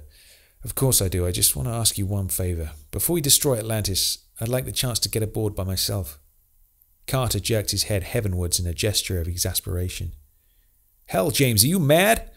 I told you my orders, destroy Atlantis with all possible speed. That didn't come from the Sweetbrush PTA." "An hour." Bond's voice was calm, but it had a hard edge to it. "If I'm not back within an hour, you can send the whole hellish structure to the bottom." Carter's reply veiled his concern for Bond. "You're trying to get me court-martialed, James." Bond's face did not lighten. The tone remained firm. There was no hint of supplication. An hour, that's all I need. Carter looked into the hard gunmetal eyes seared with red lines of pain and fatigue. What is it, James? Stromberg or the girl? The tight, cruel line of Bond's mouth divided like a trap being sprung. Let's say both. Bond never discovered the speed they made through the Straits of Gibraltar and past the Balearics, but he estimated that it must be in excess of 40 knots. He was, however, able to catch up on some important items of world news over the ship's radio. A mysterious tidal wave had lashed the west coast of Ireland, causing considerable damage but mercifully few deaths. A number of ships had been lost. A similar natural phenomenon in the area of the Windward Islands had savaged the east coast of Barbados and caused widespread damage in the islands of St. Lucia, Martinique and Dominica. Both disturbances were said to be the results of seismic eruptions on the ocean bed and demonstrated that when it stirred itself, nature could reproduce a cataclysm of almost man-made proportions. Bond wondered dryly whether informed scientific opinion would be able to link these eruptions with that which was shortly going to take place on the coast of northeast Sardinia. Amongst natural disasters of this magnitude, a report of the sinking of one of the world's largest and newest tankers, the Leopardus, was hardly given news space. Bond knew that the sight of the great iron coffin sliding beneath the sea would stay with him forever. Despite the evil purpose for which it was built, there was a grandeur about the concept and execution of the Leopardus that commanded respect. To see a mighty ship die was always sad, especially in a dense pall of black smoke and a sizzling flame-scarred sea. The Straits of Bonifacio were entered at dawn, and the Wain, still under water, veered to starboard. Bond sat in Carter's cabin wearing a neoprene wetsuit and checking his diving gear. The suit was a good fit, tight enough to show the bulge of the Walther PPK in its oilskin bag against his left shoulder. Bond fitted the regulator to the neck of the scuba tank, tightened the wing nut that held it in place, and opened the air valve. He sucked a few breaths from the tank to make sure that it was feeding air and looked up to see Carter standing in the doorway. I think we're there. You better come up and take a look. Bond picked up the tank, flippers and mask and followed Carter to the control room. He gripped the handles of the periscope and looked towards the familiar snaggletooth outline of the rocky coast. Seen from a distance and the right angle, the jagged circular outline of the caldera was easily recognizable. Streaks of white surf showed at the entrance through the rocks. Bond shivered and turned the periscope to port. A small cove bit into the cliffs, and there was a suspicion of white sand. A steep climb, and you would be on the lip of the caldera. He relinquished the periscope. That's it. They've got an early warning device at the entrance to the harbour, so I'm going to make for the cove alongside. Can you take me in any closer? There's quite a current. Carter looked at Bond's injured arm and shook his head. If there was a medal for stupidity, I'd pin it on you right away. Bond started to lift the tank and Carter stepped forward and held it so that he could slip his arms through the straps. Remember what I said. An hour after you leave this vessel, I'm going to attack. You'll have to wait for the Italian Navy to take you off. I have strict orders not to surface. We don't want any reports of fishermen seeing submarines around at the time of the eruption. Bond nodded and fastened the third strap around his waist. Message received and understood, Captain. Where do you want me? Carter's jaw tightened. I'm going to flood one of the missile tubes amidships. You'll be inside it. I'll open the outer door and you swim out. Will you be able to get enough lift with that equipment? Bond wasn't certain, but he nodded. 15 minutes later, he stood hunched in the 21-inch firing tube reserved for a nuclear missile.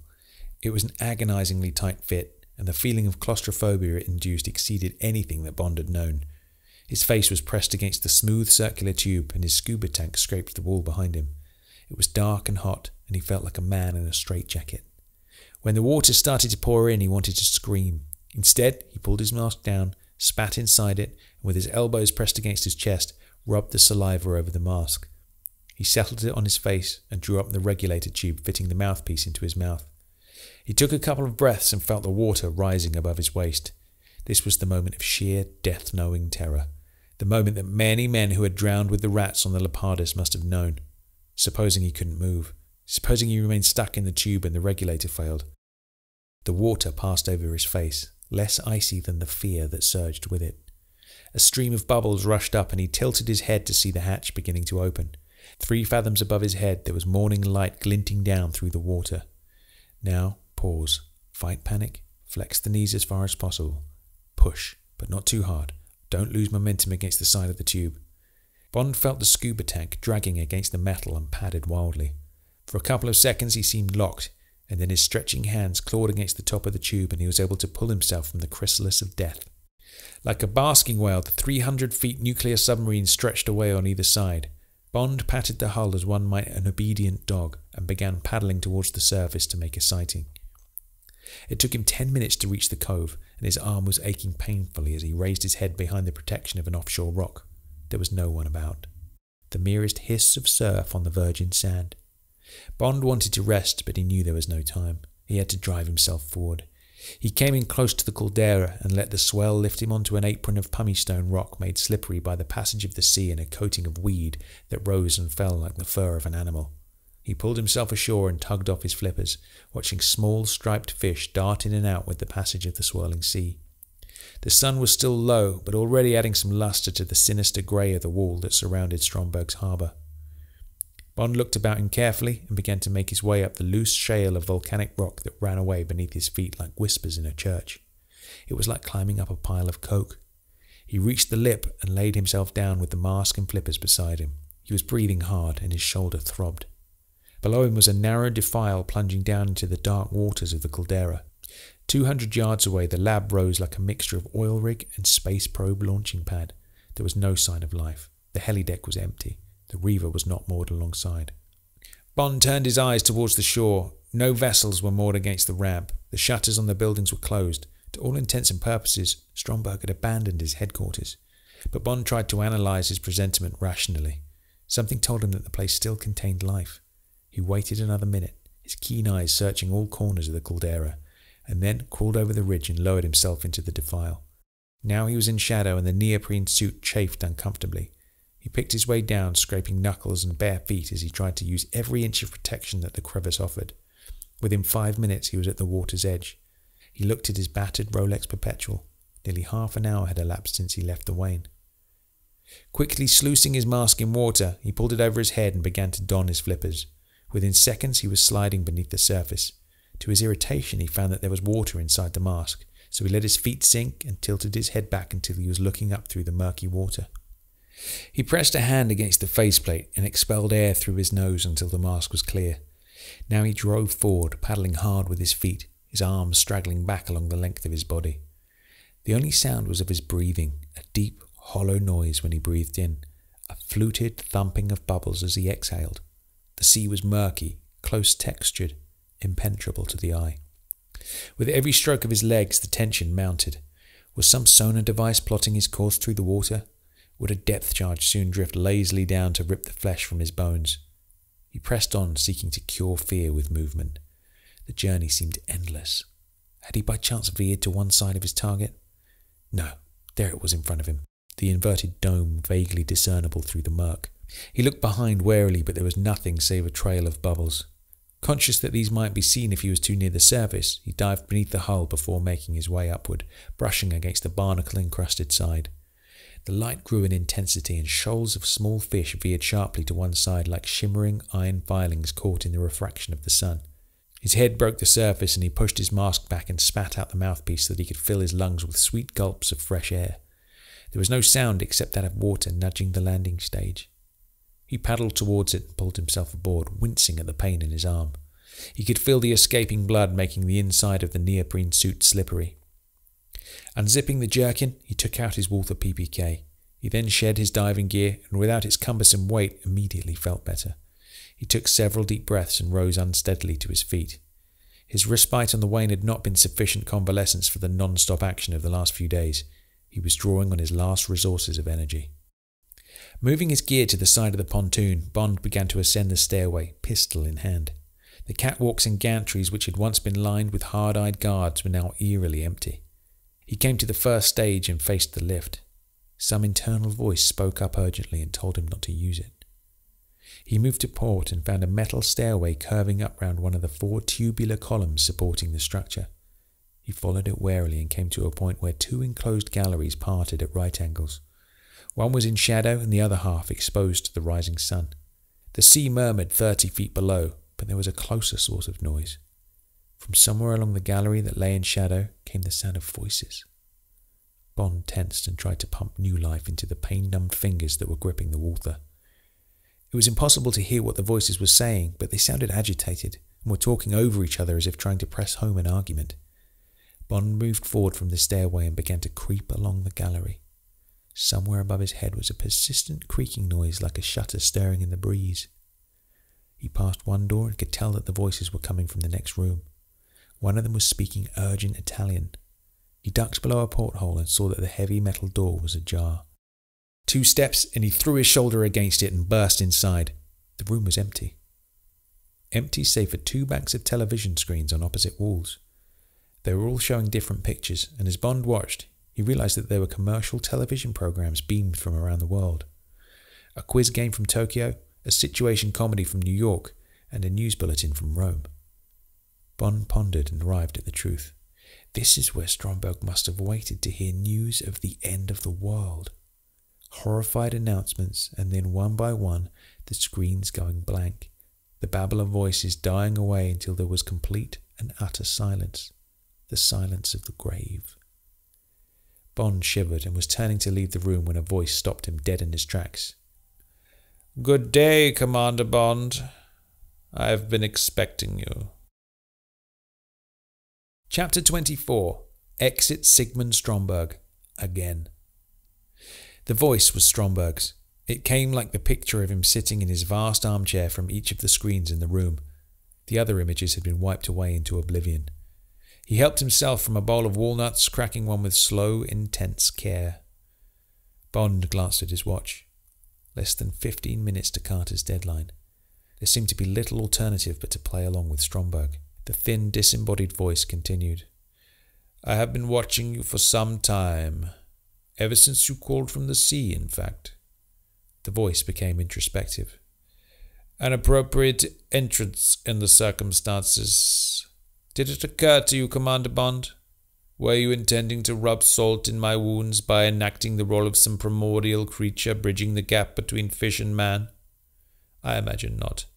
Such foresight does not seem to be in your nature. I didn't come here for character analysis."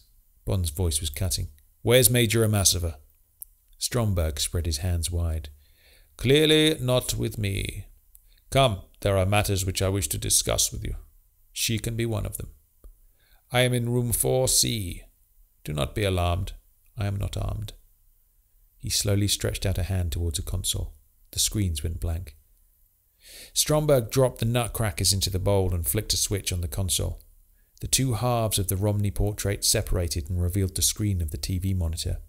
Stromberg adjusted picture control and watched the evil grace of the great white shark careen through the water.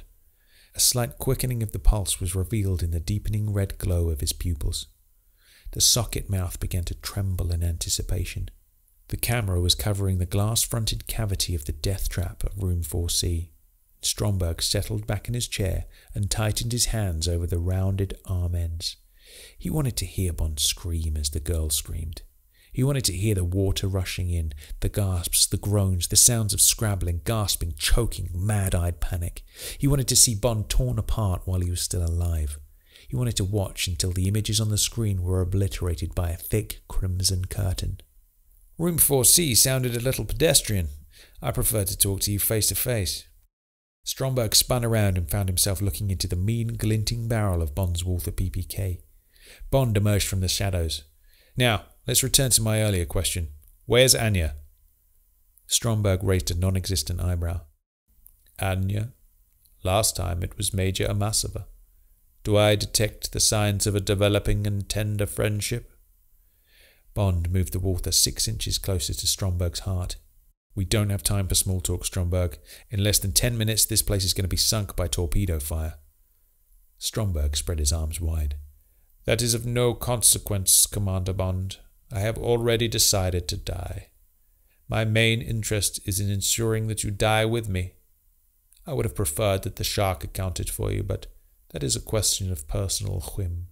Stromberg waved an arm towards the walls. "If you could see outside, you would be able to observe that we are sinking. Even a person of your limited intelligence and imagination must have wondered why I should place my laboratory here, Commander Bond.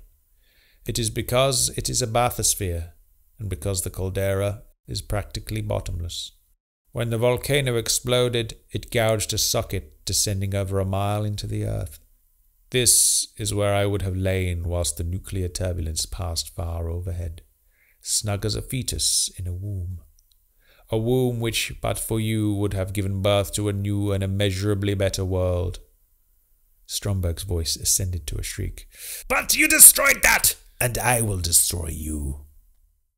As soon as you came aboard, I instigated the process which put this craft into a dive from which you will not recover. Slowly but inevitably, we will descend until the pressure crumbles this wasted structure like a tin can. Bond's mind quickly picked the meat from Stromberg's insane ranting. If they were sinking, what was Carter going to make of it? The answer came sooner than he anticipated. A violent explosion lifted Bond's feet from the ground and the room tilted crazily. Carter had fired early, but who could blame him? He could not afford to let the prize escape. Bond was sprawled against the wall behind Stromberg's chair, the floor rising like a steep slope in front of him. He rolled aside as a chair hurtled towards him and searched for Stromberg and his gun.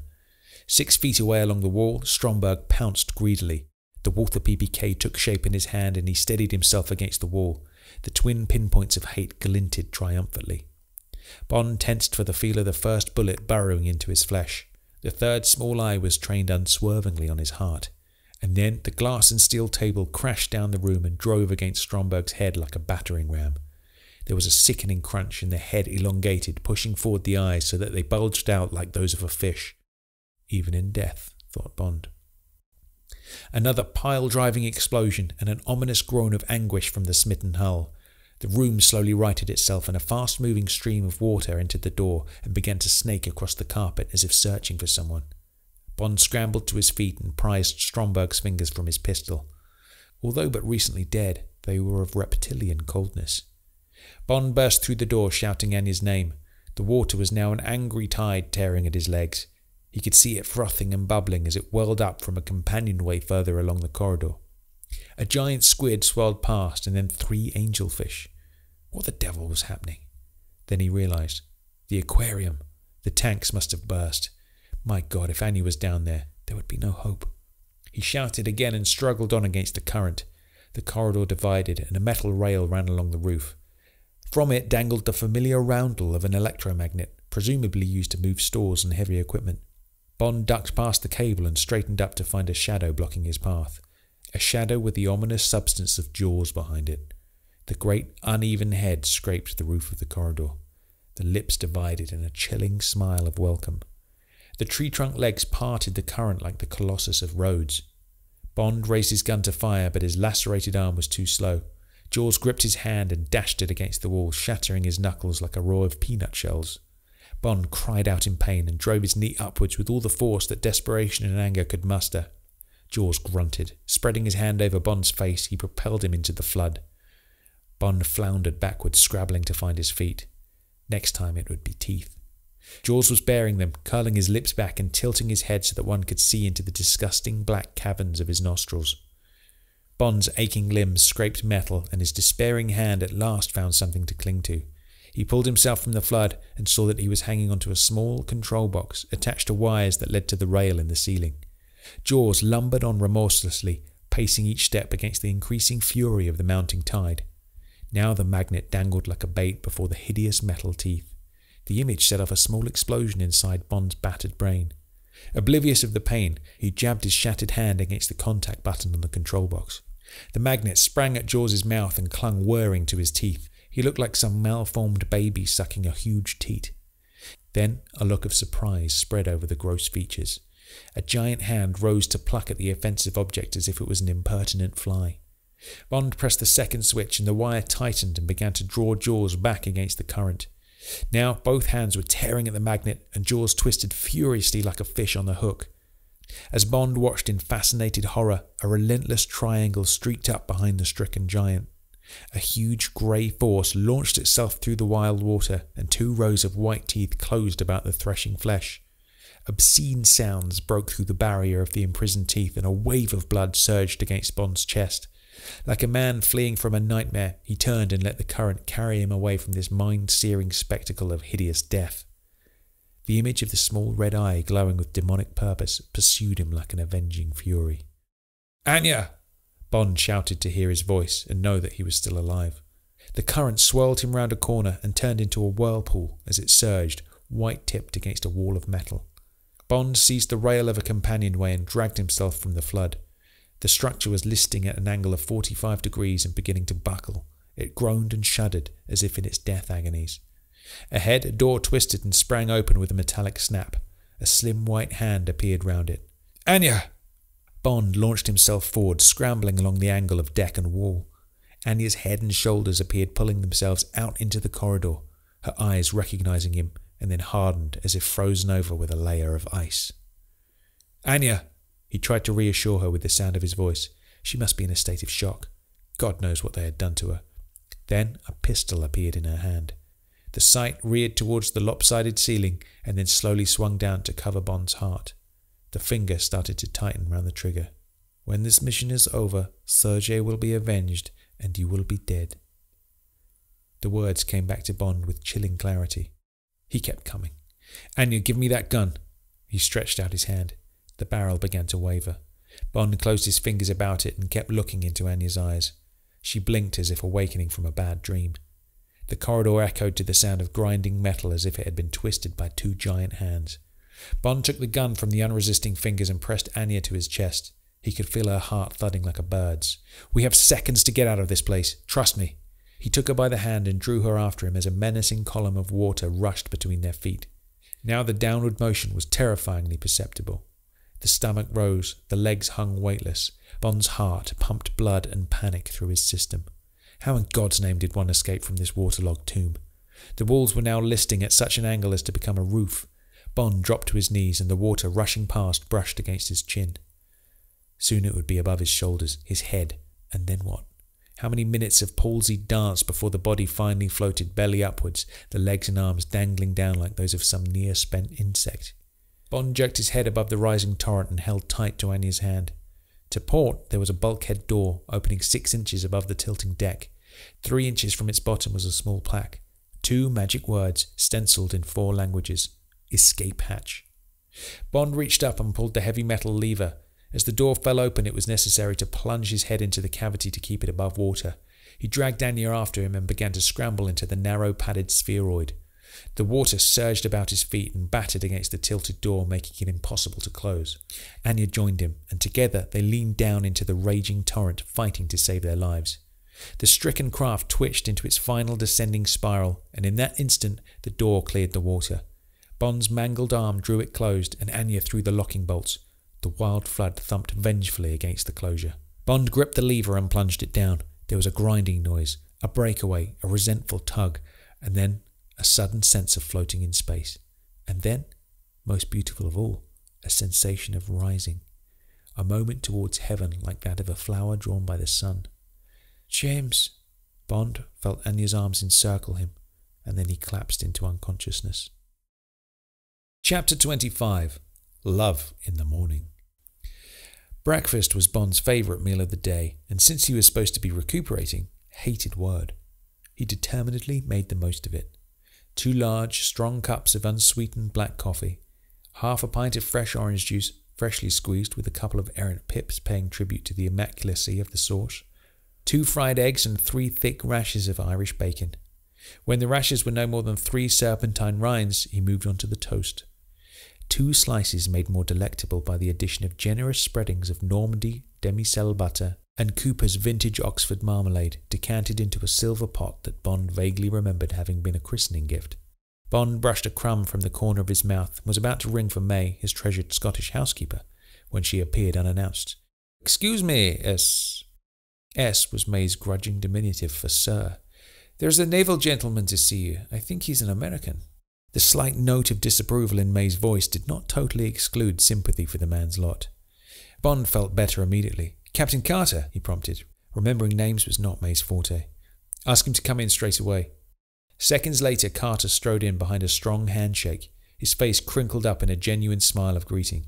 "Great to see you, James. I'm sorry to appear at this hour, but I'm on a tight schedule. I've got a call in at the embassy and then I'm flying back to the States. How are you?" Bond extended his case to Carter, then slipped a Morelands between his own lips. "I'm here purely under false pretenses, or perhaps impurely. I was cured days ago. I think my superiors must be trying to incarcerate me in my own home while they wonder what to do with me." Carter's face became serious. I wanted to say how wretched I felt about shoving those torpedoes up your backside. I saw the thing slipping away and... Bond held up a restraining hand. I'd have done the same in your position, probably earlier. Anyhow, if you hadn't disobeyed orders and fished us out of the drink, I probably wouldn't be here now. When I was a child, I was brought up to believe that it was the US cavalry that always arrived in the nick of time. Now I'm transferring my allegiance to the Navy. Carter accepted Bond's outstretched hand and grasped it warmly. Thanks. I hope we work together again sometime. Oh, by the way, his eyes twinkled. There was some girl hanging around the front doorstep when I arrived. I think she wants to see you. Do you think I'd want to see her? Asked Bond. Carter pretended to consider the question and then nodded his head. I think you might. He raised a hand to his temple and was gone. Bond stood up, feeling a mounting sense of excitement spread through him. Was he being stupid? Could it be possible? Somebody came into the room behind him and he turned, expecting to see May. It was Anya. She wore a black woolen coat down to her ankles and carried a large soft leather grip. Her face was as beautiful as he had dared to remember it, perhaps more so. The hair casually brushed back from the high cheekbones, the delicately tilted nose, the wide sweep of the sensual mouth, and then about her deep blue, richly lashed eyes, that wondrous quality of knowing innocence. She put down her bag and faced him squarely. I have come to look after you. Bond looked at her lovingly. But I don't need looking after. I'm perfectly fit. Right at this moment I feel better than I have ever done. Anyway, I have a housekeeper to look after me. The woman with the stern black uniform who was putting on her hat to go shopping when I arrived? Bond smiled and nodded. Does she hold a state nursing certificate first class? Bond rested his hands on either side of Anya's slim shoulders. Now you come to mention it, I rather think she does. Sweet darling Anya, what are you doing here? What about Russia? What about your job? She looked up at him and her lips trembled. Let us say I am on holiday. I will tell you all later. Much later. She began to unbutton her coat. Right. Bond's nostrils flared. I think you know the kind of treatment I need. I'm going to shave. When I come back, I'll expect to find you in bed. He went into the bathroom and managed to shave without cutting himself. When he came back, Annie was in bed with a single sheet pulled up to her waist. Her slim, beautiful breasts curved towards him invitingly. Her long fingers rested on her thighs. She looked into his eyes half apologetically. James, you are not the first man that has made love to me. Bond's hard, naked body moved towards the bed, and his fingers closed around the sheet. My darling, he said, that remains to be seen. He came down on her like a hawk.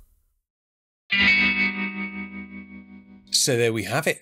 Christopher Wood's The Spy Who Loved Me, done and dusted. There we are at the end.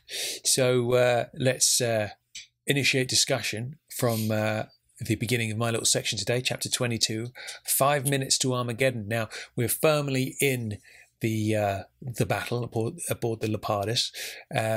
Very much like in the film, obviously Bond's got his explosive charge, and there's the kind of girder leading towards the whatever you would call it, the armoured control room kind of shutters. That's the word I'm looking for.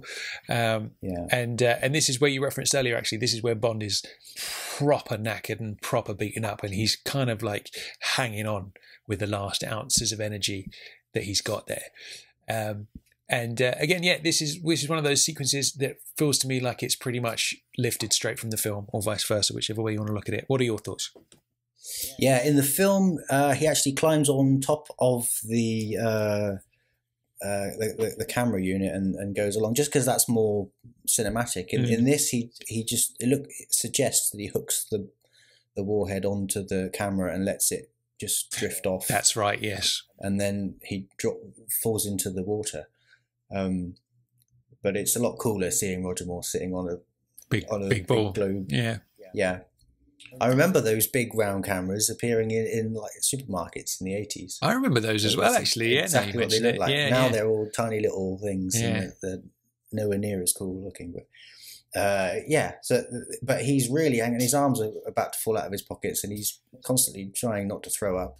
And he's all over the place here. Yeah. But that's Fleming did that. He put Bond through hell so that we didn't have to go through it ourselves. Absolutely. So he times it just right, obviously, blows a hole in the shutters, and by the time Bond sort of like recovers and kind of collects himself after the big explosion, Carter's men have already stormed the control room, and they kind of already have things under control. And again, yeah, pretty much exactly like the film. There's the map where they can see the positions of the two submarines, Stromberg's 1 and 2. Exactly the same plan. He gets Carter on the telex machine, and they change the coordinates and transmit those to the submarine commanders. And it happens like as I'm reading the book, the film is in my mind now with the dotted lines coming from each. There's that moment of tension where the lines leave the submarine and they're like, oh my God, I think it's heading towards Moscow and New York. And then they just change at the last minute and head down for each submarine. Like it is in the film. And then, of course, they have the escape from the Leopardus as well, which is obviously they're kind of barricaded in because they're obviously inside and the front of the Leopardus is closed. So they have the little sequence there where they blast the bow doors open with the torpedo from the sub, and away they go with everybody crowded together on the submarine. So this is the closest bit in the book so far. This is the closest to the film, I think. There's been lots of moments where it's been had an equivalent in the film, but there's often been something different about it. The dialogue would be given to someone else, or it would be set in a slightly different place. But this is almost exactly word for word, moment for moment, what happens in the film. Yeah, absolutely. Yeah, I even picture him with his naval jacket on, with the what do you call those? Are they epaulettes? Those things on the chest? Yeah. Yes. With those little bad boys on. You can get those on eBay for $17.99. I remember you sporting that jacket in the You Only Live Splice episode, and I thought to myself at the time, I was like, where did he find that specific jacket? Because it looks precisely like Rogers in Spy. But now you've revealed your sources. Yeah, it was eBay. I don't have it anymore. I got really, really desperate for money, and I had to sell it off. But it was a Scottish. What's the Scottish soldiers? What are they called? Scottish soldiers. There's like a Scottish regiment. I can't remember the exact terminology, but you can buy those for sort of reenactments and things like that. There was a place that was selling those, and it was pretty close. It had the same sort of buttons and things. The trouble was it was dark green rather than sort of navy or blue. So it sat in my bath for 2 days in some dye, because some black dye, clothing dye. I tried to make it as dark as possible, and then after a day or two, it looked great. This is really good. And then after a day or two of drying out, it started slowly turning green again. Yeah. So, interesting. It didn't quite work. Well, if any of our more recent listeners haven't seen that episode, do go back to Dan's podcast, You Only Live Splice, which you'll find in the JBR archives. Make sure you watch it rather than listen to it, because it's a visual experience, and you'll see said green/dark blue jacket in that video.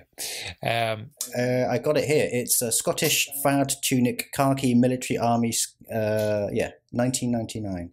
There you go. If you want to buy one, there it is. Very nice. It's the closest thing I could find to it. Cool.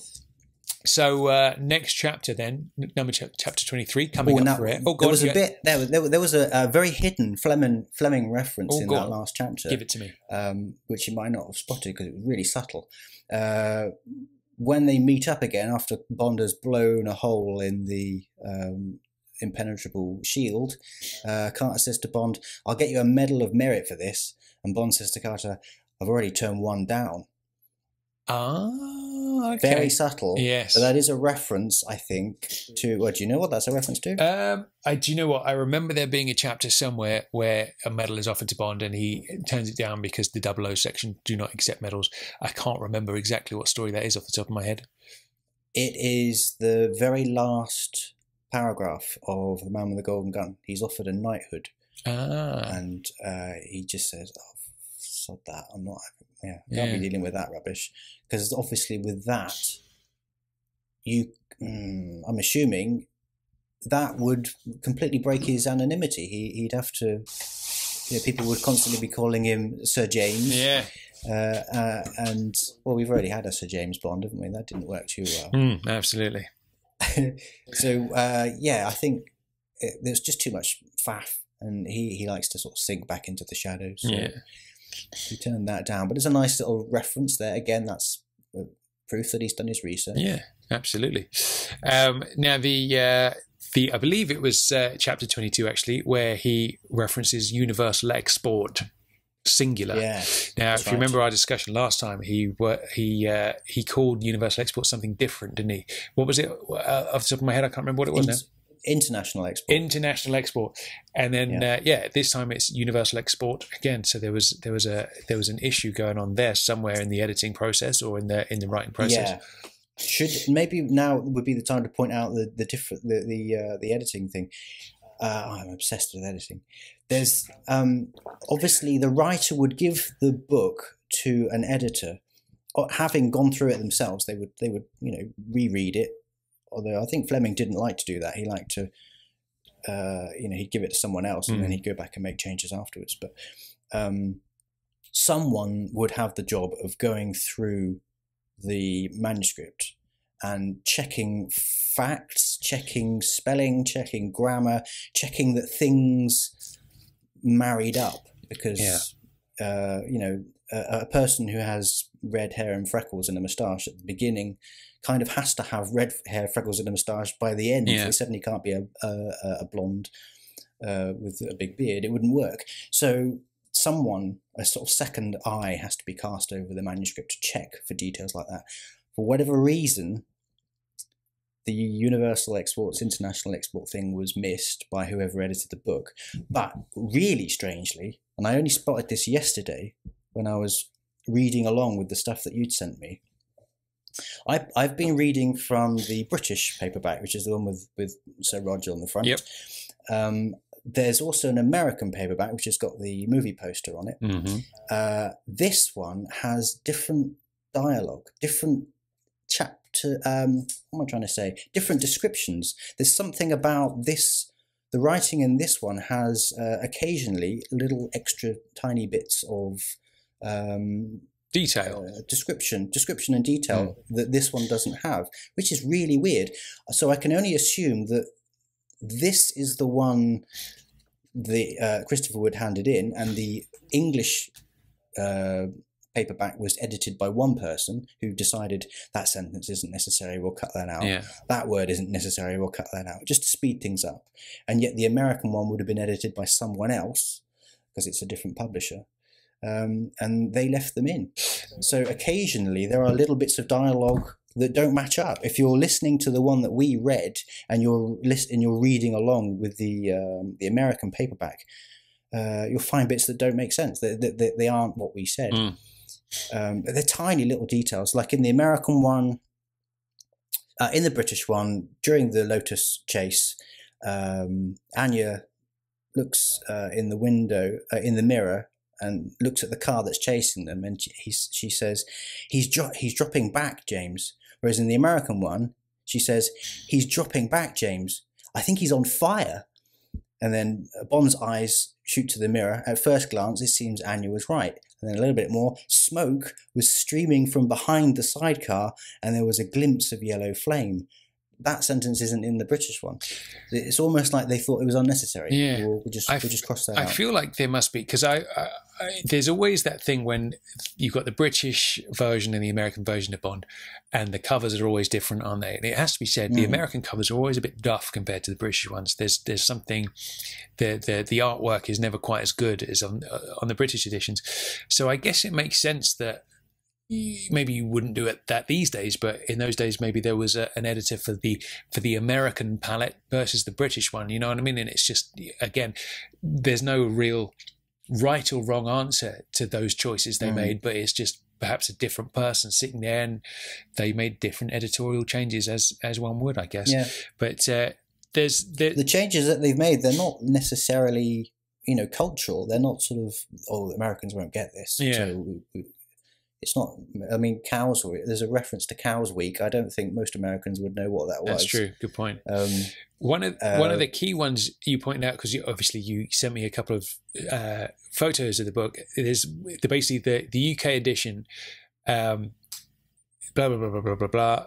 Yeah, there's basically this line, They must have pulled out. Was Bond wrong, or did he actually feel relieved that Anya might not be there?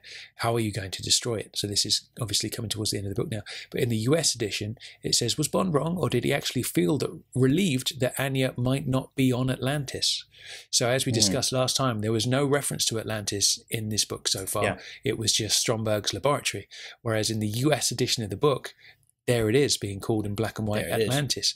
So that was what made me notice. Yeah, yeah. So I mean, what is that all about? Because that to me that's a key thing. That's not sort of that's not necessary. We don't need, you know what I mean? Like it's just an extraneous sentence that you didn't need to say or whatever, just for pacing or whatever. That's like a key thing. The name of the villain's base being included or not in different editions. That's pretty weird, isn't it? It is. The word Atlantis is used later on in the British one, but only that once. Whereas this one, the American one, I think that's the first time they mention it.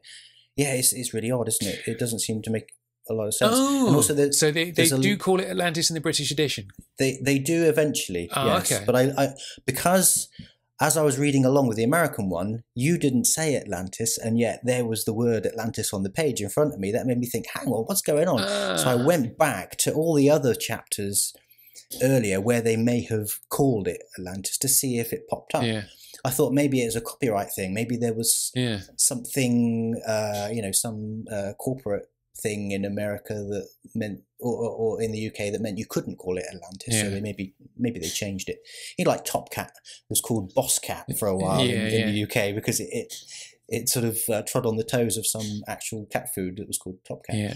So I thought it was along those lines, but it's not. It's very odd. And also there's a bit where Bond looks into the model tank on Atlantis in Stromberg's aquarium, where he sees this model of what Stromberg's planning, that Atlantis will sit in the middle of this underwater city. Yeah.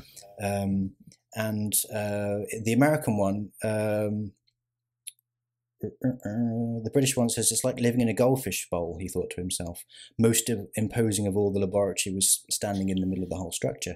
In the American one, like living in a goldfish bowl, he thought to himself. Models of frogmen on underwater sleds, tending shoals of net-bound fish, or crops planted in orderly lines along the ocean bed, bulldozers clearing away outcrops of rock. Most imposing of all, the laboratory standing in the middle of the structure. Yeah, that's interesting. Why would you remove that? Is sled an Americanism? I feel like sled is not a word we would use in Britain, whereas they go maybe sledding in America, don't they? When it's snowing. Yeah, I feel like maybe there was some slight different language there for the American edition. That's not enough to cut the whole sentence out. I guess not. Just change the word. Yeah. And they're about to have a battle with some of those underwater sleds anyway, so it's kind of explained. That's a nice little heads up that he's actually got them. Yeah, interesting. 2 or 3 of them chase after the Lotus. It's very weird. I don't know. It just adds an extra layer of weirdness to the whole sort of process. This thing has had such a long, convoluted journey that even when it finally becomes the novel of the film, it's still being changed. Yeah. Right up to the end. Interesting. Very strange. All right then, moving on to chapter 23, coming up for air. Basically, this is where they've escaped the Leopardus now, and orders have come in from Washington, direct from Washington, that they have to go and basically blow up Stromberg's base. Bond says, "Give me an hour. I need to go and rescue my lady." And Carter's like, "You're out of your mind. You're crazy. You're going to get me court-martialed." Bond's like, "Come on, give me an hour." Carter says, "All right." Okay, go on in. You managed to say the word James exactly the way that Shane Rimmer says it. Did I really? Well, that pleases me. Yeah, I played it back several times to myself because there's several moments in these last 2 chapters where all Carter says is James, or he says James, look, or something like that. Yeah. In the film, it's James, the globe. And there's one here where it's a question mark where it's James, which is a question mark at the end of it. But you said it several times, and on 2 or 3 of those occasions, it sounded bang on. Well, Absolutely thanks, man. That pleases me because you were struggling with your accents. I was, you said, like I mentioned last time, my American accent eludes me somewhat. So I'm pleased that I can do that one word. You nailed that one word, that important in a convincing word. way. Cool. All right, sweet. So they're on their way to Atlantis. Obviously, Bond gets in the torpedo tube. I quite like that sequence actually, where he's in there because it sounded terrifying. Where he's kind of like he's in the tube. He's kind of like spitting in his goggles and all that kind of stuff to clear it off. And then he's like fighting back terror when the water starts filling up in the tank, and he's like super claustrophobic in there, which is something that it sounds horrible. I must admit to suffering with a bit of claustrophobia myself. Not that I'm ever in tight spaces that often. Oh my God, there's some comedy gold in that, what I just said, but I'm going to scoot over it. Careful. Not that I go caving or anything, but you know, the thought of being in a spot like that to me is pretty terrifying. I wouldn't enjoy that. So that's quite a cool little sequence, I thought. Yeah, it really is. It's one of the highlights of the book, and it's only a couple of sentences, really. And it's something we've seen already in the movies. He does exactly the same thing in You Only Live Twice. Right at the beginning, he's fired out of the torpedo tube of the submarine, and he just sort of goes, yeah, whatever. Yeah. I could leave out. I could go out the top. There's no reason why I can't just go out the top, because it's not like anyone knows I'm actually here. But in this instance, now why would you do that? Why would you need to go out? Well, I suppose the thing is though. It depends, because when you come in the top in the films, they always lift up the little sort of trapdoor hatch thing. They get in there, they close the hatch, and then the water drains out, and then they're allowed into the rest of the submarine, into the airlock. But going out the other way, I suppose what you would do is I suppose it would be the same in reverse, wouldn't it? You'd sit in there, you would flood it, and then you'd open the hatch and out you'd go. But I tell you what it is, Dan, it's not as exciting, is it? That's what it is. Yeah. Exactly. It doesn't work as well. If he just sort of goes out the way he came in, that would be really boring. Yeah. So that should be written into the rule of every single Bond script from now on. Apart from M's office, any building he walks into, he should always leave via a different leaping entrance, out the window or something. Whether that's the window or another door. It's just far more interesting. Absolutely. Now, what I quite liked about this, obviously, so the bulk of this chapter is him leaving the Leopardus and getting aboard Atlantis. He's got his water PPK in his little waterproof little sort of pocket. And what I thought was quite nice is the bit where he's kind of walking around. The whole place is deserted. Totally different to what it was before. He's sort of remarking on how there were armed guards up on the gangways and stuff, and he's just like tiptoeing around by himself. And of course he ends up in that sort of command center room where he realizes where the news is playing on the TVs, and he realized that's where Stromberg was going to wait out the end of the world and kind of watch it unfold. I really like that sequence. It kind of reminded me of the climax of Spectre, actually, when he goes back to the ruins of MI6 and he's kind of walking through there. Obviously, a bit of a different setting, but that kind of idea I thought was kind of quite nice. And then, of course, we have the ultimate Bond villain line, which is at the very end of the chapter. "Good day, Commander Bond. I've been expecting you," which I thought was kind of nice. Which that is reflected in the film, isn't it? Because that's one of those famous things, like "Beam me up, Scotty" in Star Trek was never actually said on screen. And the whole "I've been expecting you, Mr. Bond," which everybody thinks is what all the villains say, but they don't really ever say it. And I think Stromberg is the only one in the... I know Willard White, the Willard White voice, says it in Diamonds Are Forever. But in terms of the your classic Bond villain moment, I think this is the only time that happens in the film series. There is someone else who says it. Oh, go on. And it's in this film, and it's quite surprising. It's actually Bernard Lee says it to Bond when they come into the pyramid, when they're all meeting with Gogol and Anya, and he calls him James. He says, "James, I've been expecting you. We've been expecting you." Interesting. And that's a Bond villain line, and yet, M's saying it. Yeah, interesting. So there it is. Now, what I like about this is we've got the following chapter, chapter 24, penultimate chapter of the book, Exit Sigmund Stromberg again. We've got the showdown between hero and villain here. Now, this dude He really is so played down in the film, but he's really into his sea life in quite a considerable way. I mean, check out this line, for example. I have been watching you for some time. Ever since you called from the sea, in fact, the voice became introspective, an appropriate entrance in the circumstances. Did it occur to you, Commander Bond? Were you intending to rub salt in my wounds by enacting the role of some primordial creature bridging the gap between fish and man? I imagine not. Such foresight does not seem to be in your nature. I mean, that's putting 2 and 2 together and making 50, isn't it, really? The fact that he climbed out of the sea is almost a taunt to Stromberg, that he's embodying that of a fish. Which, I mean, that's a dude evolved. That's proper off his rocker, isn't he? Really, bless his heart. Yeah. Do you think Stromberg sleeps with the fishes? I mean, yeah. I mean, it would suggest that he was perhaps that way inclined. Though maybe he's one of those asexual types that's not important to him. Do you know what I mean? It's just destroying the world. He just distributes the sperm over the floor, and then the females come along and eggs over the top. Yeah, absolutely. Yeah, indeed. Though, do you know what? I read an interesting Uber fact the other day. Do you follow Uber facts on Twitter? No. So. There's if you follow Uberfax, there's basically, it's one of these Twitter accounts that just tweet interesting kind of little facts at you, kind of thing.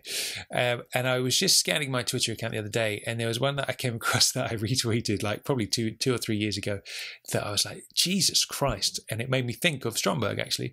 Let me just quickly scan back to it. Where are we now? Here we go. Oh no, that's a different Uber fact that I retweeted. Hold on. It wasn't fish. It was bed bugs. Okay, here's the Uber fact. This is from the 31st of December 2014.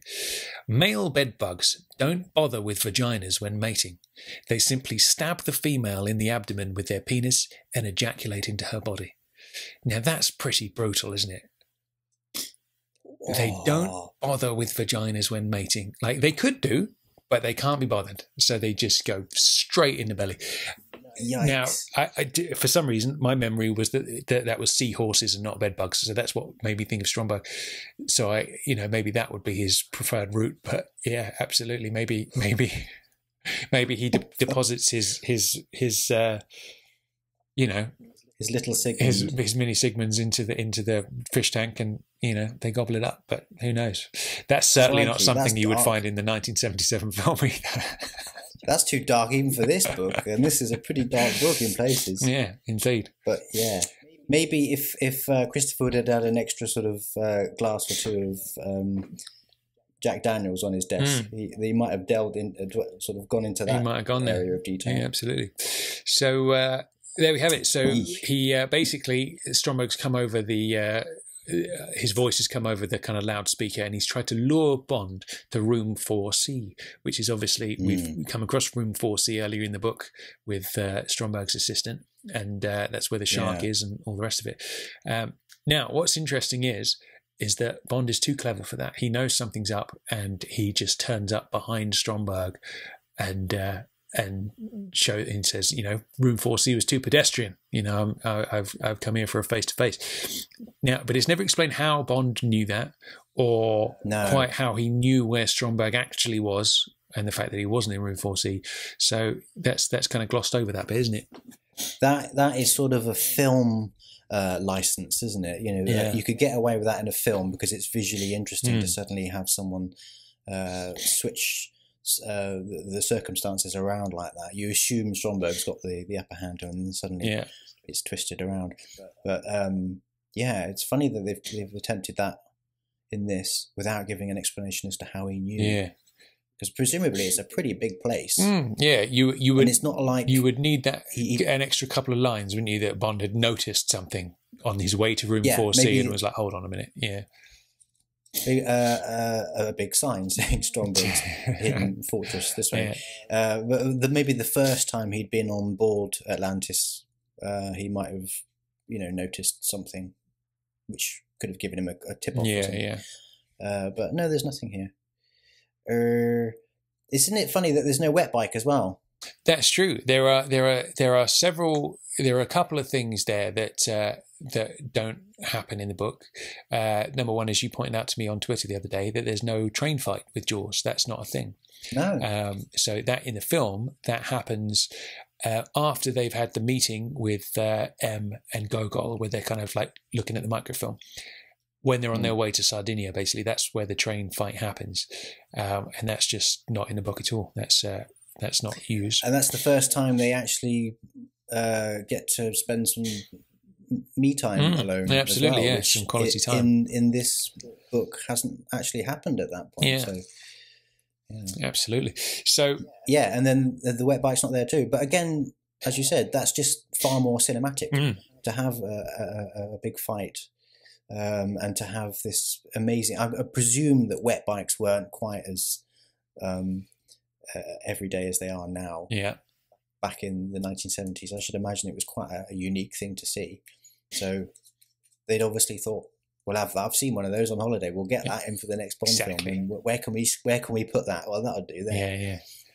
Yeah. Absolutely. But it's great, isn't it? It's I've talked time and again about how amazing John Glenn's editing is, but that edit from Carter being handed a pair of motorbike handlebars on board a submarine, just cut to Roger Moore speeding along at 100 miles an hour on the sea is so cool. And then the Bond theme kicks in, and all the sort of, it probably would have taken them 2 or 3 hours to piece that damn thing together, but we don't need to see any of it. It's no use to us. Well, so just cut it all out. You would have thought they would have gone down the Little Nelly route, where you at least see it being assembled in that. You remember the way they chop it in You Only Live Twice, where it sort of like assembles itself in stills, like it's like chung, chung, chung, and then it's kind of built. You would have thought that's where maybe they did shoot that, who knows, and that was a John Glenn sort of executive decision, but yeah, no, that's cool. At the end of the day, that's all you need to see, isn't it, really, like you say? Exactly. It's no use to anyone. It just cuts straight. You don't need to see someone going through every single just because you filmed it. It doesn't have to be in the finished film. Absolutely. So move the story on. One of the other there's a couple of key differences here, actually, which is obviously the death of Stromberg himself is very different. And I've often felt, and I think Chris and I touched on this in the review episode, is the death of Stromberg is a little bit underwhelming in the film, in the sense that it's just, there he is sitting at the end of his table, and then, Bond just shoots him a couple of times. Whereas with... He does. Yeah, he does. But you've got to admit, he does die horribly. He's shot very brutally 3, 4, 5 times when one bullet would have done. He's repeatedly shot in the stomach, even though he's just eaten, which is quite gross. That's true. And Bond keeps shooting him, even though he's on his way down, and he's gurgling and sort of regurgitating. I read somewhere, actually, that being shot in the stomach is one of the most painful ways to go, actually, thinking about it. It's like, it's not meant to be very nice, and it takes days to die, apparently, being shot in the stomach. I think that's what I remember reading that. But yeah, I guess so. It's a pretty horrible scene, really. I mean, they chopped out the censors chopped out Professor Dent getting several bullets in the back in Dr. No, so that it now reads as just the 2. He has 1, and then Bond, just because he's a cold bastard, puts 1 more in just to be sure. Whereas the BBFC website suggests that he actually emptied the rest of his gun into the back of him, just to be sure, which is a pretty horrible thing, and that's what Roger Moore does here. And again, it's one of those little moments where Roger Moore just suddenly gets a little bit darker. That's interesting. I hadn't considered that before, actually, but that's comparing that to Professor Dent is actually quite a good observation that I hadn't thought about before. Yeah. So this guy was about to destroy the entire world, and there hasn't really, at this point, Spy Who Loved Me goes up a couple of gears, doesn't it, from the previous films, in size of the budget and the giant sets and everything. So the villain's scheme goes up a couple of notches as well, and he's going to destroy pretty much everything. So this guy deserves a pretty horrible demise, and he definitely gets it. Yeah, but the demise in the book is even worse. Yeah, but that's it, because that would never have been. That would have never been filmed. There's a tendency in the film world, isn't there, for a villain to be hoist by their own petard, isn't it? You know, where Odd Job, his hat, his signature thing is ultimately his undoing when he gets electrocuted. Things of that nature, and obviously that kind of runs through the whole series. But with this one, it's essentially Stromberg has decided that he's going to sink the base and basically kill. He's already decided he's going to commit suicide, and he's going to take Bond with him, and Anya, obviously, and Jaws, which he hadn't probably thought about, or maybe he hadn't. Oh, yeah. But so as the base starts sinking, Carter notices that and attacks early. So he starts attacking the base, and the whole thing starts going crazy. So it's kind of like a mad scramble fight between Bond and Stromberg at the end. And there's one moment where Bond loses his PPK, and he looks up and sees that Stromberg has dived for it, and he's got the gun. And there was this little segment here. Bond tensed for the feel of the first bullet burrowing into his flesh. The third small eye was trained unswervingly on his heart, and then the glass and steel table crashed down the room and drove against Stromberg's head like a battering ram. There was a sickening crunch, and the head elongated, pushing forward the eyes so that they bulged out like those of a fish. Even in death, thought Bond.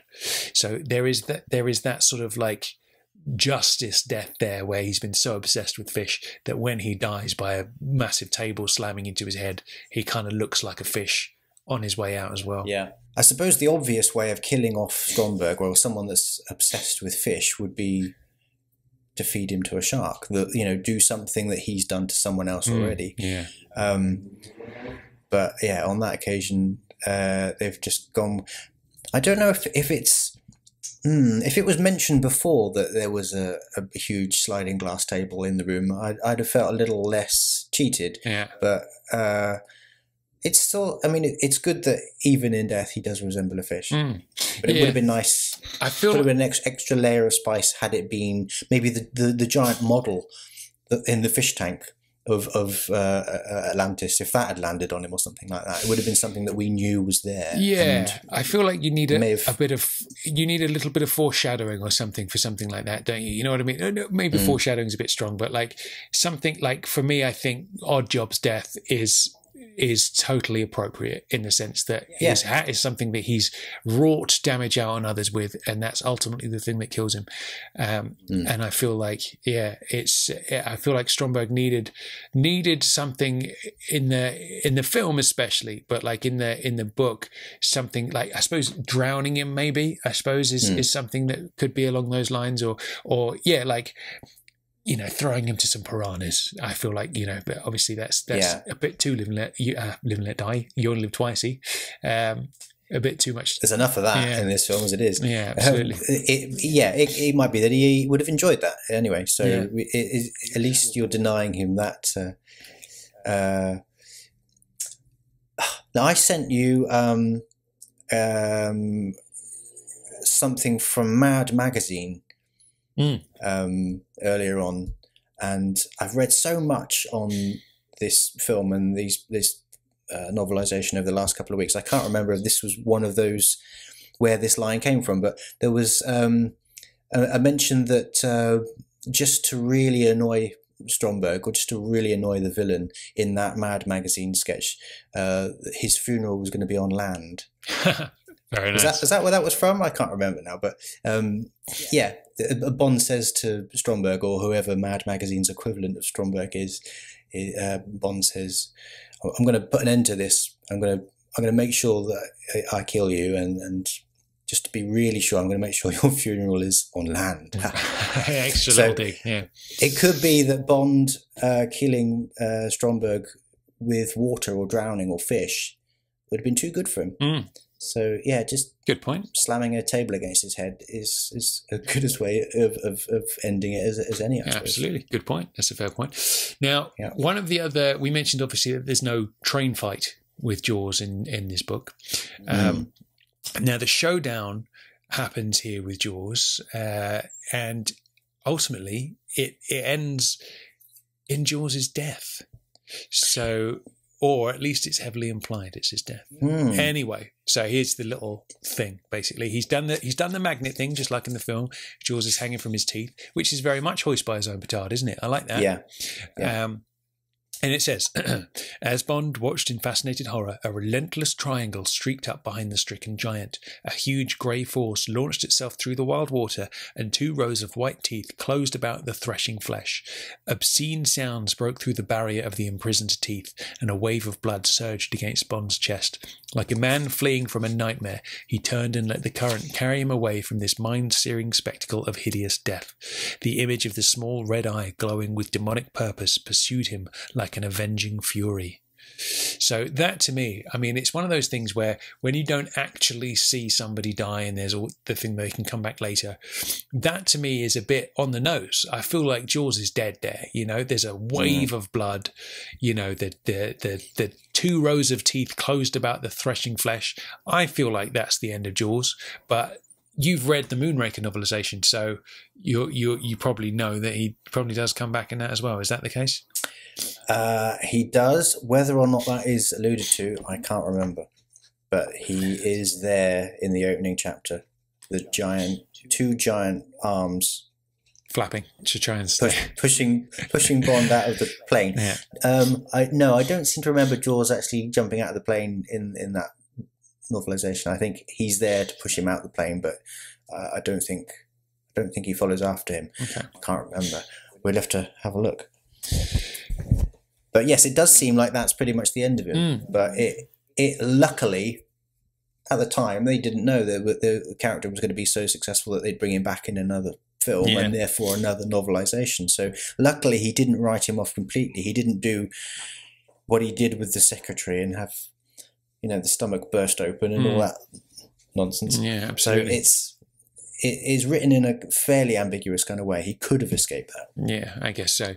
And it does say 2 rows of white teeth closed about the threshing flesh.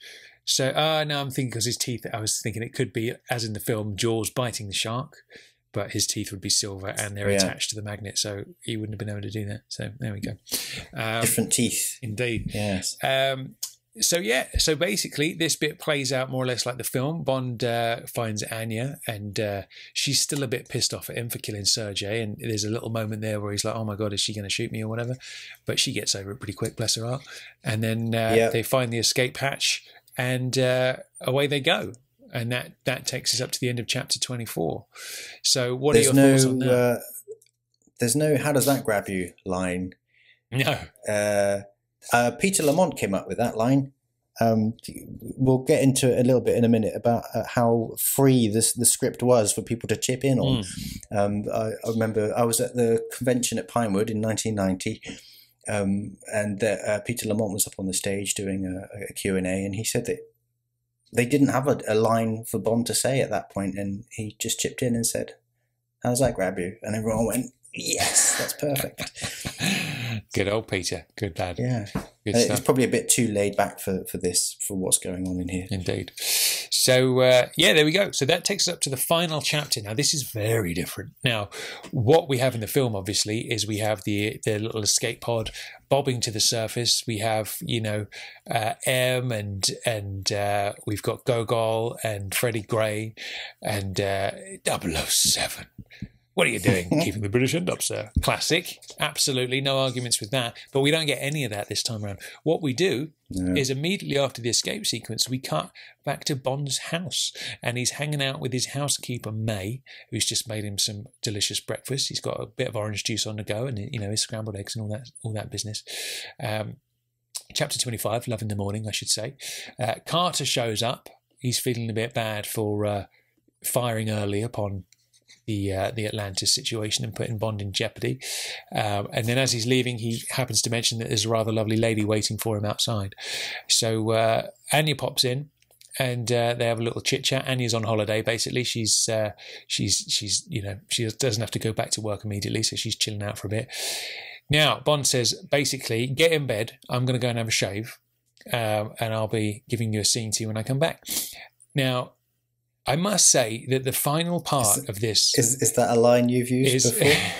It isn't. But the final part of this book did make me laugh and scratch my chin at the same time. So basically, Bond's had a shave. He's coming back out. And Anya says, James, you are not, I should say Shems, shouldn't I? Shems, you are not the first man that has made love to me. Bond's hard, naked body moved towards the bed and his fingers closed around the sheet. My darling, he said, that remains to be seen. Now, I'd have ended it there, but there's an extra sentence that comes in which says, he came down on her like a hawk. Now, that to me, that last line is a little bit out of place, wouldn't you say? Maybe. I don't know. This does remind me of the ending of another book. And I can't remember exactly which one it is. I was flicking through the ending of the other books to try and figure out which one it was. I think it was Dr. No, where the last line is almost exactly the same situation, but it's Honey and Bond. And the last line is Bond saying to Honey, do as you're told. It's like, it's a way of ending on a sort of a sort of dominant note, I think. And so, yeah, that line, he came down on her like a hawk. It suggests he's swooping down on her on the prey. I think you might be reading it slightly differently. Yeah, rather sort of Bukaki style kind of blancmange romantic explosion on the end. It could be that, you know. It could be read several ways, I suppose. He's just ready. He's just ready to go. Went down on her like a hawk. Or yes. Indeed, there is that as well. So maybe he left that, you know, a little bit open to interpretation for our own amusement. As we know from what Christopher Wood said last time, he said, the Confessions books were funny in the 70s and they're funny now, but then I always did like smut. That was his quote. So I think he's shown great restraint. I've yet to... I should have done some research and actually seen and heard read other things that he's done. So I don't know that this was his style. I think he was a chameleon. He could pick up the style of other writers and adjust to it. And I think that's him just channeling Fleming. Absolutely. I need an ending that's similar to the other ones. It doesn't Thunderball end with Bond recuperating in a hospital bed and Domino visits him? She's in a ward. Good question. I haven't read that one for quite a few years, so I can't remember exactly how that one ends. I think it suggests that he was going to run into her ward or she was going to run into his or something when no one was looking, something along those lines. So, yeah, it kind of suggests that, I suppose. Do you think he would have sent May home? If things were going to progress the way that he was hoping they were going to progress, would he just be very, very quiet? Or would he say to May, do you know what? I don't think I need you for the rest of the weekend. You might as well just go home. I think if he's... Would she get her headphones on in the other room and just be going, la, la, la, la, la, la. If he's coming down on Anya like a hawk, I would imagine that maybe that involves some screeching and some loud noise as well. So I imagine he wouldn't put old May through that, bless her heart. It's curious, isn't it, that we never see May in the films, do we? That's just a character that has never been addressed. I kind of get why, because obviously she's a bit of like a motherly figure to him, isn't she? You know what I mean? She's kind of doing his laundry and stuff. And I think it would be, can you imagine Daniel Craig's Bond sitting there at breakfast one morning and this sort of like jaunty elderly Scottish lady coming in and being like, oh, James, I've done your laundry. You know what I mean? It would just be a bit silly, wouldn't it? I don't think it would come across in the right way. It's definitely a tiny little latch onto an era that doesn't exist anymore. People don't tend to have housekeepers, and even if they did, back in the 50s when this sort of character evolved the way he did, I think it would have been a hangover from when people could either afford to or would like to be seen to have a housekeeper, even though they didn't need one. So this is just carrying on, as we've said before, this book is carrying on as if all the other books had never aged, never evolved, is still exactly the same. He just happens to be set in the 70s, but it's the same character. Everything's exactly the same. He's still got to have his housekeeper, otherwise it wouldn't work. Absolutely. So yes, it's. I assume it would never make the films just because it's too modern. It's too old fashioned a conceit. Yeah, absolutely. For a modern film. Yeah, absolutely indeed. So we, as we mentioned earlier, we have a little bit of an audio and video, if you're watching on YouTube, clip of Cubby and Michael G and Christopher Wood himself discussing the screenwriting process of The Spy Who Loved Me, and there's some nice little nuggets in there. So we thought we'd play that for you now, and we'll have a little chat about it afterwards. What do you think about that, Dan? You excited? Yeah, go for it. Let's do it. The title always intrigued me. The Spy Who Loved Me is a very good Fleming title, and since Fleming himself never really wanted this film to be the story to be filmed, for whatever reason, we did have permission to make the film from the title alone with the Fleming estate. And we proceeded, as we always have done, with Richard Maibaum to start, who has been the first writer who did Dr. No and a lot of the others. And we started to basically experiment and find the plot of the story. With Maibaum, later on, when the director was chosen, which is Louis Gilbert, who's done an excellent job of the film, he suggested bringing in Christopher Wood, who he'd worked with. When I started, it was very much a question of, I'll read this and what do you think? Since I knew Louis very well, the director, and since I worked with him before, it was quite easy to just talk to him as a chum about, where one thought things could be strengthened, or where one thought there were too many characters, where one thought one lost sight of the storyline. And from then it was a question of drafting out a storyline and then talking to Cubby and Mike Wilson. The first time we met Christopher, what we had to make sure was that we had a good basic plot and a good relationship between Anya and Bond, because the whole story won't fit together. All these little bumps, we call them, the ski jumps and the fights with Jaws, and all these things don't mean anything unless the story holds together. So our initial attack on the story, when we first met in Paris, was to see whether the relationship between the main characters and the basic plot was solid and good. Strangely enough, I guess most writers hate the idea of writing by committee, with the writers, directors and the producers and everyone else. But strangely enough, that's been the success of Bond. They've always been written by committee, so to speak. The writer and the director, we sat and talked about it. And you can only talk about it. Say, what if this happened? And what if that happened? And that's the way it works with us. It's probably not the usual way. I'm sure that you couldn't get some very high-priced writer to sit in a committee and work like this. They would be appalled, the idea of sitting, having to talk to the producer, but in the case of Bond, they might understand, as Christopher Wood understood. I remember in one instance in a piece in the script, in the film, I developed the idea of having a motorcycle combination, a sidecar and a motorcycle. The sidecar breaks away and becomes a rocket which chases Bond when he's in a car. Now, in the way that I had written it at that stage, Bond took evasive action and drove off the road. The sidecar exploded against a wall, blew a big hole in the wall, and that was the end of the sequence. Now, somebody in the art department threw out the idea that why shouldn't the sidecar be more effective if the sidecar hit another vehicle? As a result of that idea, which was a good idea, we talked about it. Peter Lamont. Peter Lamont, I think. Yes. But that then made me think, and I thought, yes, that is more effective if it hits another vehicle rather than just hitting a piece of wall and blowing into space. And what would be better than hitting a vehicle?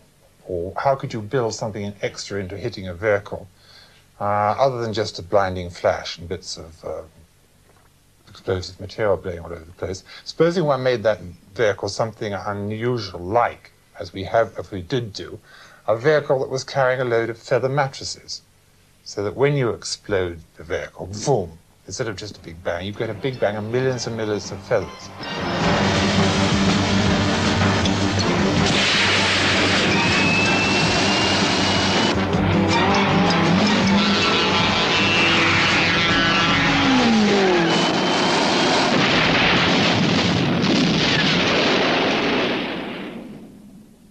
Disagreements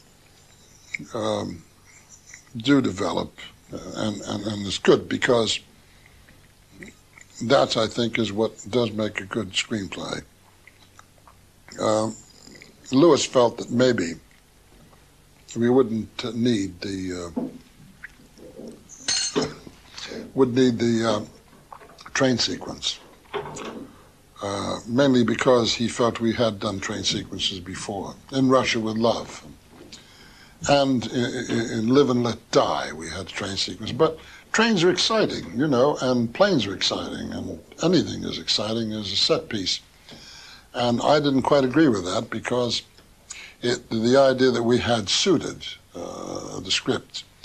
And as I say, I'm not very dogmatic about it. I listened to reasoning about it and the reasons. Then I suggested, why don't we develop the sequence? And when the sequence is developed, we finally decided that it was a very favorable sequence for the villain, whose name is Jaws, Richard Keel, and for Roger Moore. However great you think you are, your work's going to be cut, changed. Any number of other writers can be brought in at any moment to change your work. You might find that 5 other writers are working on your script at the same time. I mean, it has happened. When it gets in front of the cameras, the director might decide to cut and change a scene. If they're shooting on location, you're not there, he might have a better idea. An actor may not be able to speak a line, and it's taken out. You just have to accept that. I mean, if you are so terribly finicky and caring about your work that you can't bear to see anything touched, if you're a very temperamental and hypersensitive person, then film industry is not the place for you. Doesn't Christopher Wood sound really posh? He does, doesn't he? Yeah. And obsessed with breasts. Anya's breast made another little entrance in that last chapter. I don't know if you noticed. Of course, how could you not? Yeah, they did at the end. Which I think is 6, 7 mentions in one book. But yeah, I think he does come across as a fascinating person, and I would love to have had a little chat with him. Me too. But he sounds like a very posh fella, far more than I would have assumed. A posh fellow with a taste in smut. Yeah. What a mixture. Yeah, he'd made a good politician. They mention there, don't they, the absence of the train fight. They talk about that was something that they thought perhaps had been done a bit too much before, and From Russia with Love was mentioned there and stuff, wasn't it? So that kind of makes you wonder why it was removed from the book. I guess, you know, Christopher was on the side of, it's been done before, let's not have a train sequence. Whereas, you know, other forces that be were keen on having a train sequence. So that's interesting about how, and also Cubby was saying there about how Bond films are written by committee. And how, you know, perhaps other screenwriters and directors wouldn't respond to, you know, would think having such involvement from producers would be highly unusual in other films and series and stuff, whereas with Bond it's very much a kind of joint effort. That I thought that was quite interesting. But then he points out at the end, if you're so precious about the material that you can't bear to see a word of it changed, you're really in the wrong business, because there are going to be people that know films better than the screenwriter. Yeah. They're going to be people that have made more. They're going to be people that are paying for the damn thing. You know, it's $20 million or whatever it is. There's going to be someone who wants their bit of input, and they're saying, well, I'd rather it was cast with this person. I'd rather that this sequence ended with someone sticking out of a British Airways billboard on a trolley, rather than, you know, whatever they were originally planning, because you've got to pay off British Airways have obviously given a load of money for Moonraker. The product placement is got to. They've all got to have their own little 10 cents. You know what, man? Talking about that, it is a miracle that you get any film made. Really, isn't it? You get any film made that's decent.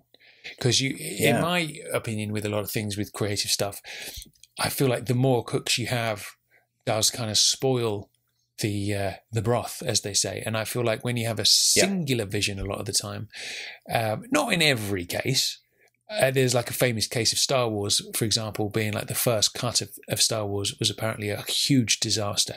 And it wasn't until the people around George Lucas were like, let's just snip this bit out here. And the edit that was done by, I think it was George Lucas's wife at the time, essentially saved Star Wars. And we got the version that everybody knows now. And things could have been very, very different had sort of George been given ultimate control over everything. So there is a balance involved there. But the thought of, being a writer, for example, like you've got your vision of what something is, and then you've got a huge amount of people coming in, sticking their oar in. I imagine that would be very, very frustrating, and not always in the positive either. I feel like a lot of films have probably been ruined by that process rather than made better, which is, based on Cubby's Bond films by committee approach, is kind of a unique thing, really.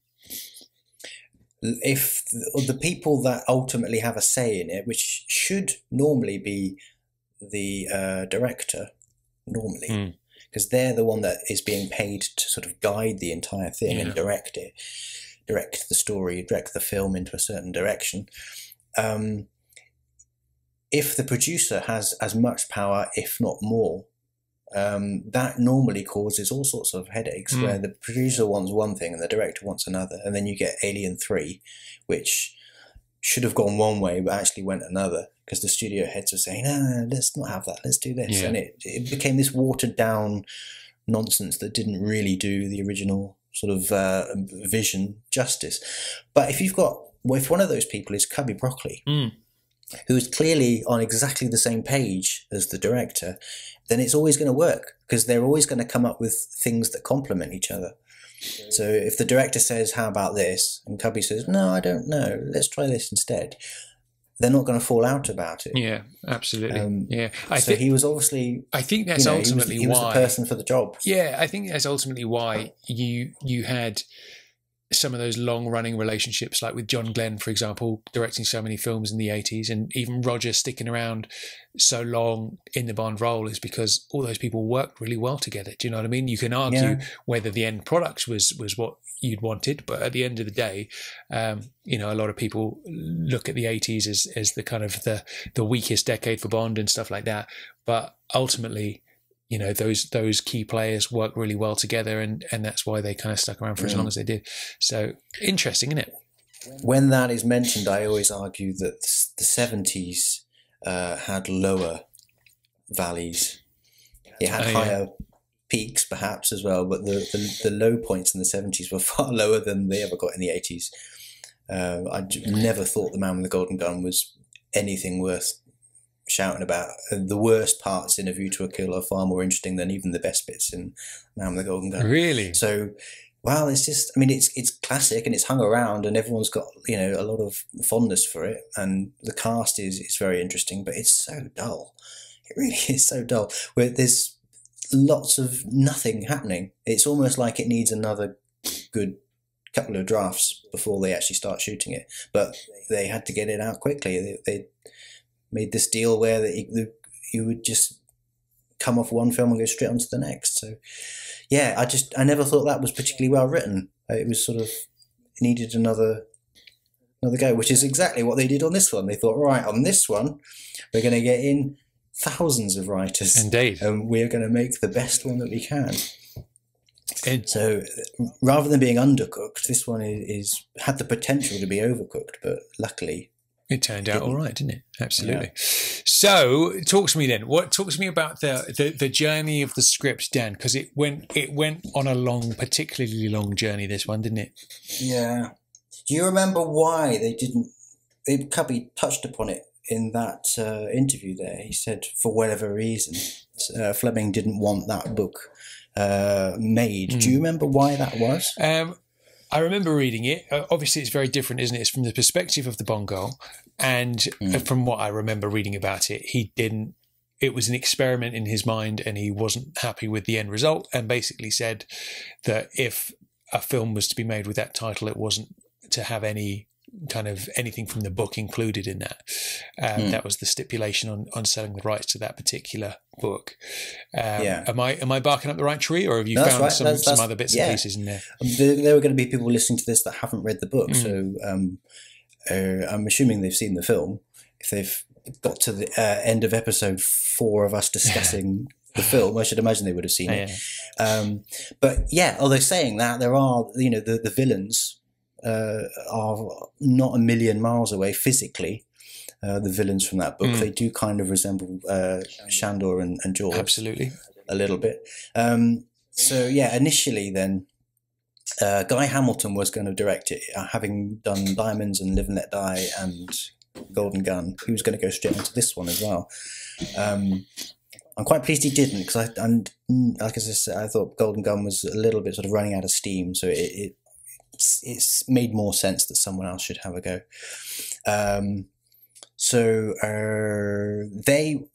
Presumably, when Guy Hamilton was attached, the first person to get involved would have been Richard Maybaum. He's the one who always wrote the first drafts of all the other stories.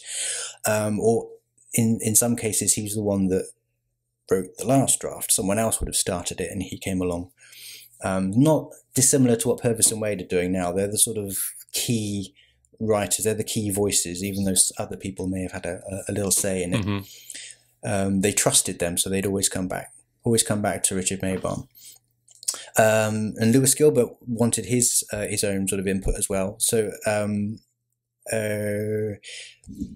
there were 11 writers, and when I wrote this, I wrote 11 writers who penned 10 separate versions, separate drafts of the scripts until Cubby was satisfied. Since I wrote this, I've actually found out there was actually 12 writers. There was someone else.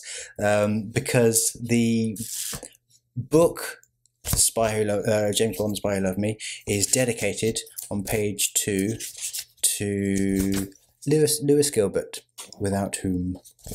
Whereas the one for Moonraker is dedicated to a chap by the name of Vernon Harris.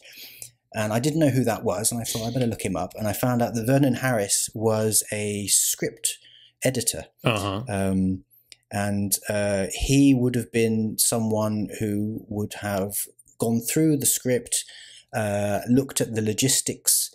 Is this possible? Can we film this? Should we film this? Is there a cheaper way of doing it? Maybe we can rearrange certain scenes, just for ease for convenience of shooting.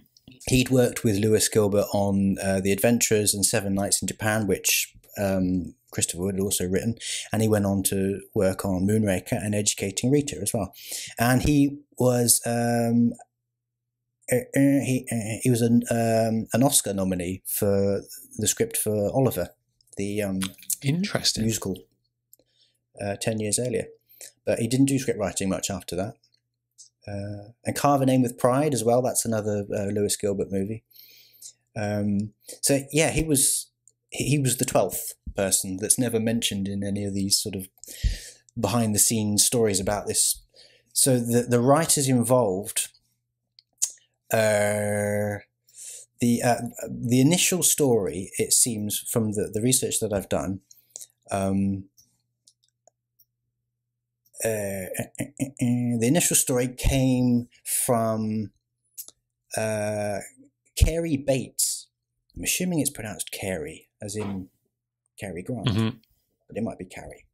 But he was definitely a man, and he had written DC superhero comics in the 60s and 80s. So he'd done a lot of Wonder Woman and Superman and things like that. And he was also the head writer for the Superboy TV series, which was in the 80s, which had George Lazenby in it. It was his dad, wasn't he? He was Superboy's dad. He was Jor-El. So it was Marlon Brando in the first Superman movie, and then when they recast it, they went, "Who can we get? Marlon Brando's a bit expensive. How about George Lazenby? It'd be perfect. Let's get George in, yeah. Get on the phone." So he also wrote the script for John Glenn's 1992 film Christopher Columbus: The Discovery. So there was a little bit of a Bond connection there. And Cary Bates' idea was actually for an adaptation of Moonraker. The villain was going to be Hugo Drax, who was going to be working for Spectre, and he was going to have an underwater base inside Loch Ness in Scotland. And he was going to try hijacking nuclear submarines. Presumably there would have been some tunnel. I don't think is Loch Ness connected to the sea? It's a good question, one I do not know the answer to, but I don't know if it is. Maybe in this one they would have drilled a tunnel. And Bond would have been stopping Drax alongside a Russian agent by the name of Tatiana Romanova. Goodness gracious me. We've met her before, haven't we? So that's the initial idea, the initial nugget of Bond working alongside a Russian agent. Although Tanya wasn't an agent, was she? She was like a clerk. Yeah, just a sort of secretary type, wasn't she?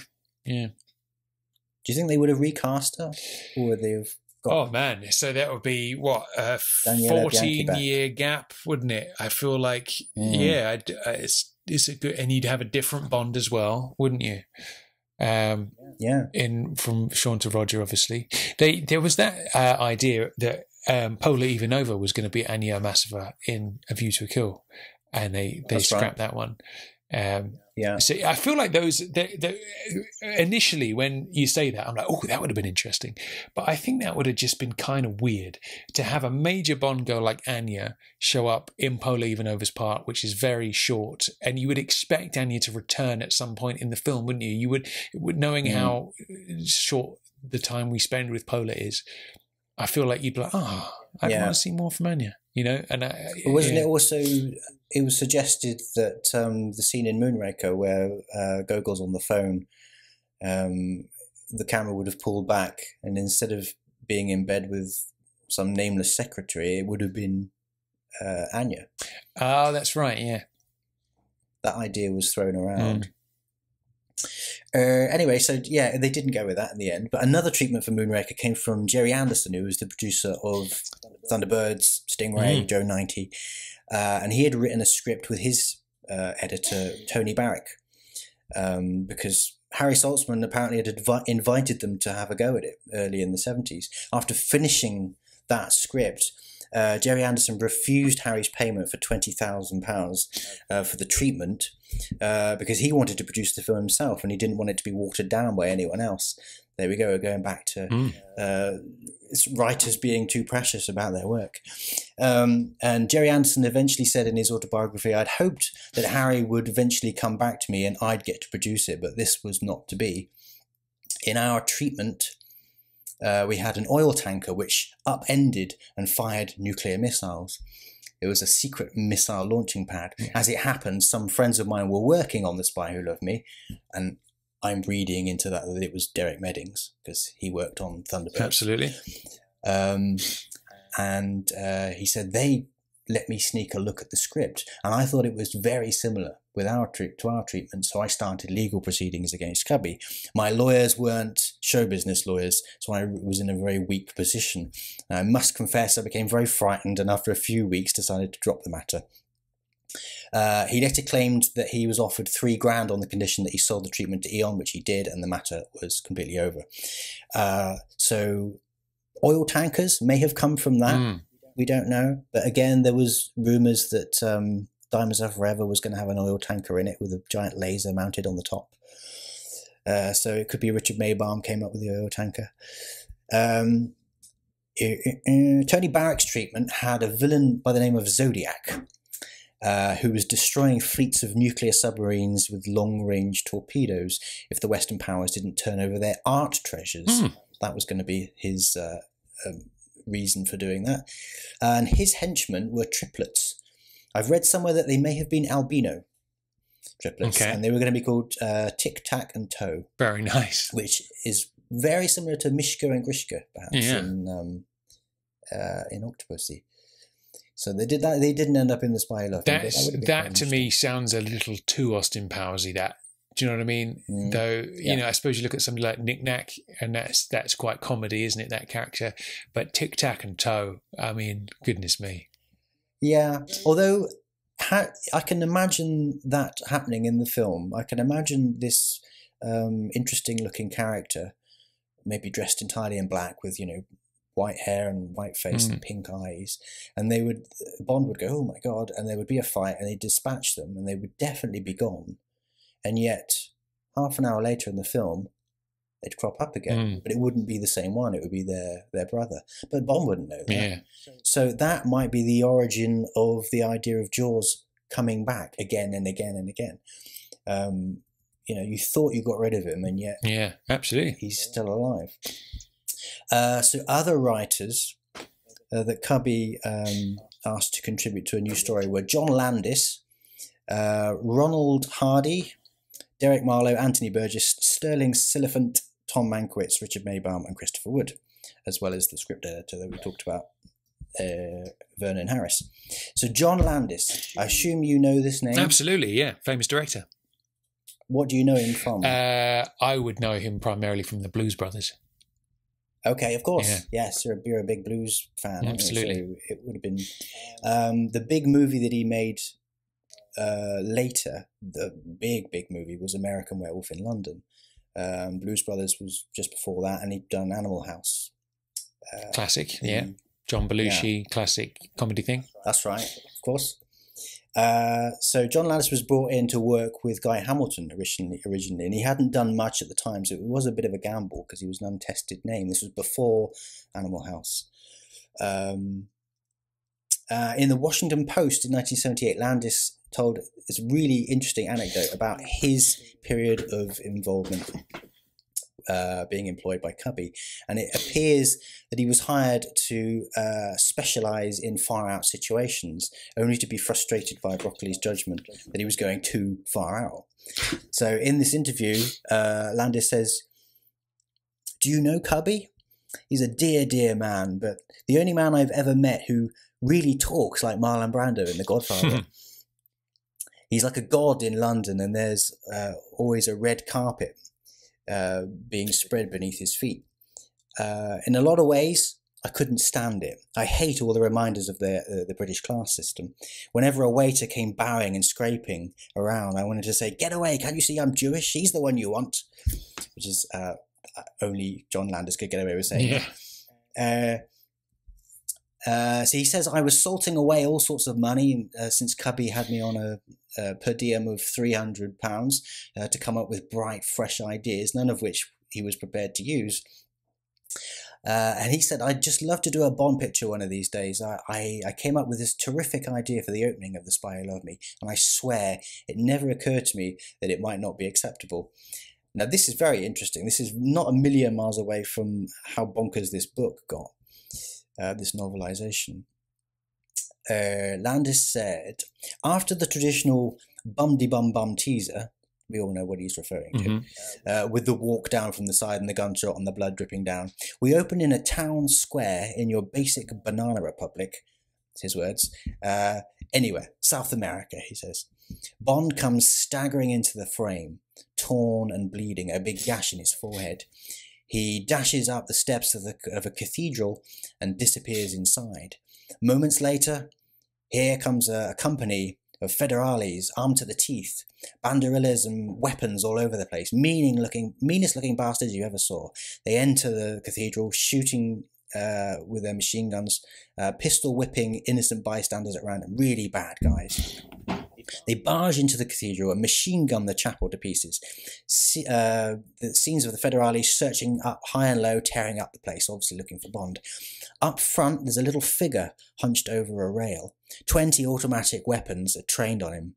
The commanding officer flashes a look of triumph. "We've got him." So he goes over, expecting him to be Bond. He turns the little hunched figure around, but no, it's not Bond. It's a little old lady. The federales storm out looking meaner than ever. So we're still in the shot-up chapel after they've gone, near the old lady who's watching them leave, and slowly the camera does a 180-degree turn to reveal, mounted on the wall, a large crucifix. And who should be hanging from it but Jim? Oh my God. So he's all battered up and bruised and, clearly Christ-like. So that might have been, I don't know, might have been a bit too much. I think that is the very definition of a far-out idea, and I can definitely see why they wouldn't have gone with that particular choice, yeah. Well, in the interview, he says, I felt awful when Cubby said that they wouldn't do it. It seemed like such a terrific idea. The thought of rejection never even entered my mind. And Landis says, it's not good. Landis goes through this progression, very typical of working with Cubby and impersonating him. And Cubby says, you kidding? Of course it's no good. This is supposed to be funny? Well, maybe it's not so bad. Yeah, it's kind of funny. But we still can't use it. So good Cubby impersonation, I like almost, that. You pull your cheeks apart, you can do anything. There you go. That's my motto in life. Very nice. Now, that makes me think, if John Landis thought that was a good idea, I'm kind of glad that they didn't go with any of his ideas, if I'm honest, because that to me doesn't. I suppose if there was any Bond who could pull that off, it would be Sir Roger in the 70s around this period. So I kind of get it, but I don't know. I think that's a long step from the Man with the Golden Gun, though. It is, isn't it? Yeah. And then knowing how sensitive and easily offended people are when it comes to things like that, I feel like that might have stirred up the wrong kind of. It might have been the wrong step, especially with how the world was with Bond at that moment. It was make or break time, wasn't it, for Spy Love Me? Yeah. That's like John Lennon saying the Beatles were bigger than Jesus. That's actually Roger Moore saying Bond is Jesus. Yeah. He's actually, he can pass himself off as Jesus and get away with it. Yeah, maybe it's a good thing they didn't do that. Anyway, might have made a good book. We don't know. One of the other writers was Ronald Hardy. He was a TV writer who worked on suspense, armchair theatre, that sort of thing. His story also involved nuclear submarines. The villain used a sophisticated electronic tracking device to pinpoint and capture the enemy submarines. The villain has look-alike henchmen and bodyguards, carrying on from the tic-tac-toe idea from the previous draft. And except from the tracking device idea, Broccoli was unimpressed with this script. But you can see straight away things are starting to filter through. The next person to come in writes something, and very little, just the best bits of the previous one actually falls through the net. Most of it gets sort of rejected. And that happens throughout the next sort of 9 writers. Little bits come through, the rest of it gets blocked, until ultimately you end up with what we actually had. Derek Marlowe was the next writer. He wrote for Sherlock Holmes, the Jeremy Brett TV show, and also wrote one of George Lazenby's first post-Bond films, Universal Soldier, which I've never seen. It is on YouTube. I'm looking forward to watching that someday. So there's another little Bond connection there. He also wrote some dialogue for The King's Whore, which is one of Timmy's films in 1990. Very nice. Sterling Siliphant was the writer of some of the Dirty Harry films, The Towering Inferno, Poseidon Adventure, Village of the Damned. He won an Oscar for In the Heat of the Night. So it would have been, nice to have a really decent. He would have been the sort of John Logan, I think, of his time, because he was Oscar nominated. Yeah, absolutely. Maybe even a winner. But the most fascinating writer to get involved in this process for me was Anthony Burgess, who was a lifelong fan of Fleming's books and had written many, many novels himself, most famously A Clockwork Orange. And he also wrote for Jesus of Nazareth, the TV show, which came out same year as this. He was asked in 1989 to include an introduction to the Coronet editions of Fleming's paperbacks. So they are the ones that have very bright coloured sort of backgrounds. They're sort of bright red, bright blue, bright green, and they've got a tiny little silhouette of I remember them well, absolutely, yeah. In a tuxedo. So he was asked to write an introduction, a sort of universal introduction that could be put at the beginning of each one of these books. And since he had already written a Bond script, this one, he was quite an interesting choice.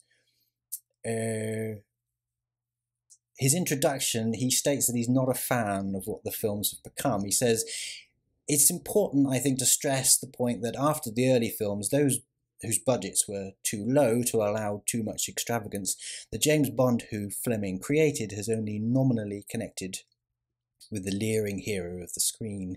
This also goes for the titles. What has the film Octopussy to do with the brilliant short story in which Bond has a very marginal role? It is true that Fleming forbade the film adaptation of The Spy Who Loved Me, but that was no excuse for attaching the title to a very un-Flemingian hodgepodge. It is time for the aficionados of the films to get back to the books and admire their qualities as literature. Which does, to me, sound a little bit like sour grapes. Because he's obviously, at this point, he's handed in a script for a film and they've gone, no, don't want it. And then 10 years later, he's asked to write this. And he said, oh, that film that I wrote that they didn't use the script for, it was rubbish. That's kind of what it sounds like. Yeah, I guess there's a tendency for, if somebody's proper in love with the literary Fleming Bond, at this stage of the game, when you look at what Roger's films were, they are the flaming opposite of that, aren't they? So you could, rather than make room for enjoying both types and being like, you know, I can have an underwater submarine Lotus as much as I can have, you know, Mr. Big in the original Live and Let Die or whatever. Yeah. If you could easily view it the other way of like, oh my God, they've completely bastardized everything that was special about the literary Bond, and this is just a complete hodgepodge, like he says. Yeah. So I get it. I can't remember who told me this now, but apparently William Boyd, who obviously wrote Solo recently in recent times, said a similar thing, that he stopped watching the film Bond sometime in the 70s. Because it's not representative of what his Bond is, so, or what he thinks of Bond. So yeah, I guess if you're the serious author type, then, you know, Roger's Bond, Spy Loved Me in 1977 wouldn't be what you'd want to get involved with as a writer, I guess. But yeah, I get it. He did write a couple of other spy novels. One was called Tremor of Intent, which was kind of a parody of the Bond novels. Oh yeah. So he might have been an interesting person to have got involved in the continuation novels. But the story, saying that he doesn't like un-Flemingian hodgepodges, the story that he came up with for his script was fucking bonkers. Oh yeah? So yeah, it's not very Fleming at all. Burgess said in 1987, I remember being on Fifth Avenue and being handed a portable typewriter with a sheaf of blank paper by Cubby Broccoli. I was engaged in a lecture tour of the United States at the time, so I was in a holiday in bedroom. I was in one holiday in bedroom or another hammering out a story. My script for The Spy Who Loved Me imagined an organization called Chaos, which stood for Consortium of the Hastening of the Annihilation of Organised Society. And it's headed by a gross Orson Welles-like villain in a wheelchair, whose ambition, like that of its syndicate, is no longer to serve either Russia or Mammon, but to humiliate the world and destroy the authority of its religious and civil establishments. So, chaos. Yeah, that, again, not a million miles away from what Stromberg is wanting. He just wants to wipe everything out and start again. There was possibly something over-sophisticated in a concept that ignored monetary gain. In the first scene of the script, millions of dollar bills are insolently burnt. But I made it plausible by giving the villain a beautiful daughter on whose face a livid deformity has appeared. She hates the world and wants to see it destroyed. She also hates the British Secret Service because 009 had been her lover and he had deserted her. She does not realise that he's actually been killed. And a strawberry birthmark appears on her face just after the supposed desertion, and it's clearly psychosomatic. There feels like a little strain of that with the whole Anya and Sergei thing, because obviously she doesn't immediately know that he's been killed, does she? Yeah. So the things that Chaos wanted to achieve included the Pope himself has to whitewash the ceiling of the Sistine Chapel, otherwise a convent school will be blown up. The Queen and all her Commonwealth ministers are to be destroyed in the Sydney Opera House unless they cavort in total nudity before the television cameras of the world. This is like a Black Mirror. I was going to say, there's that Black Mirror episode where the Prime Minister has to fornicate with a pig. Yeah. Only in that instance, that happened. Indeed, it did. Yeah, Bill Tanner played the Prime Minister, didn't he? Bless his heart. Yeah. It's always a Bond connection. Always a Bond connection. The alternative, this is really good. This is a nice little thing that Chaos wanted. The alternative, if the Queen and the Commonwealth ministers weren't going to hold a televised orgy, the alternative is for the American president to disport himself obscenely on international television. Well, he's kind of already done that, hasn't he? Yeah, absolutely. Explosive devices activated by radio beam are to be inserted into the scar tissue of innocent people who have been operated on for appendicitis at a Bavarian clinic. James Bond starts his investigations, is captured and tortured by the girl with the birthmark, but he eventually teaches her to love, which makes the deformity disappear as if by magic. She sees something of 009 in 007. Perhaps, this is where it gets bonkers, perhaps inevitably, since 009 was Bond's twin brother. Right. Yeah. He's lost me now. He started to lose me with all these different plots firing off one after the other. I feel like you need one of those plots and that would be enough. Would you have said that this was an un-Fleminginian hodgepodge? I absolutely would have. Yeah, absolutely. Especially this twin brother who's also a 00. Yeah. Goodness me. Yes.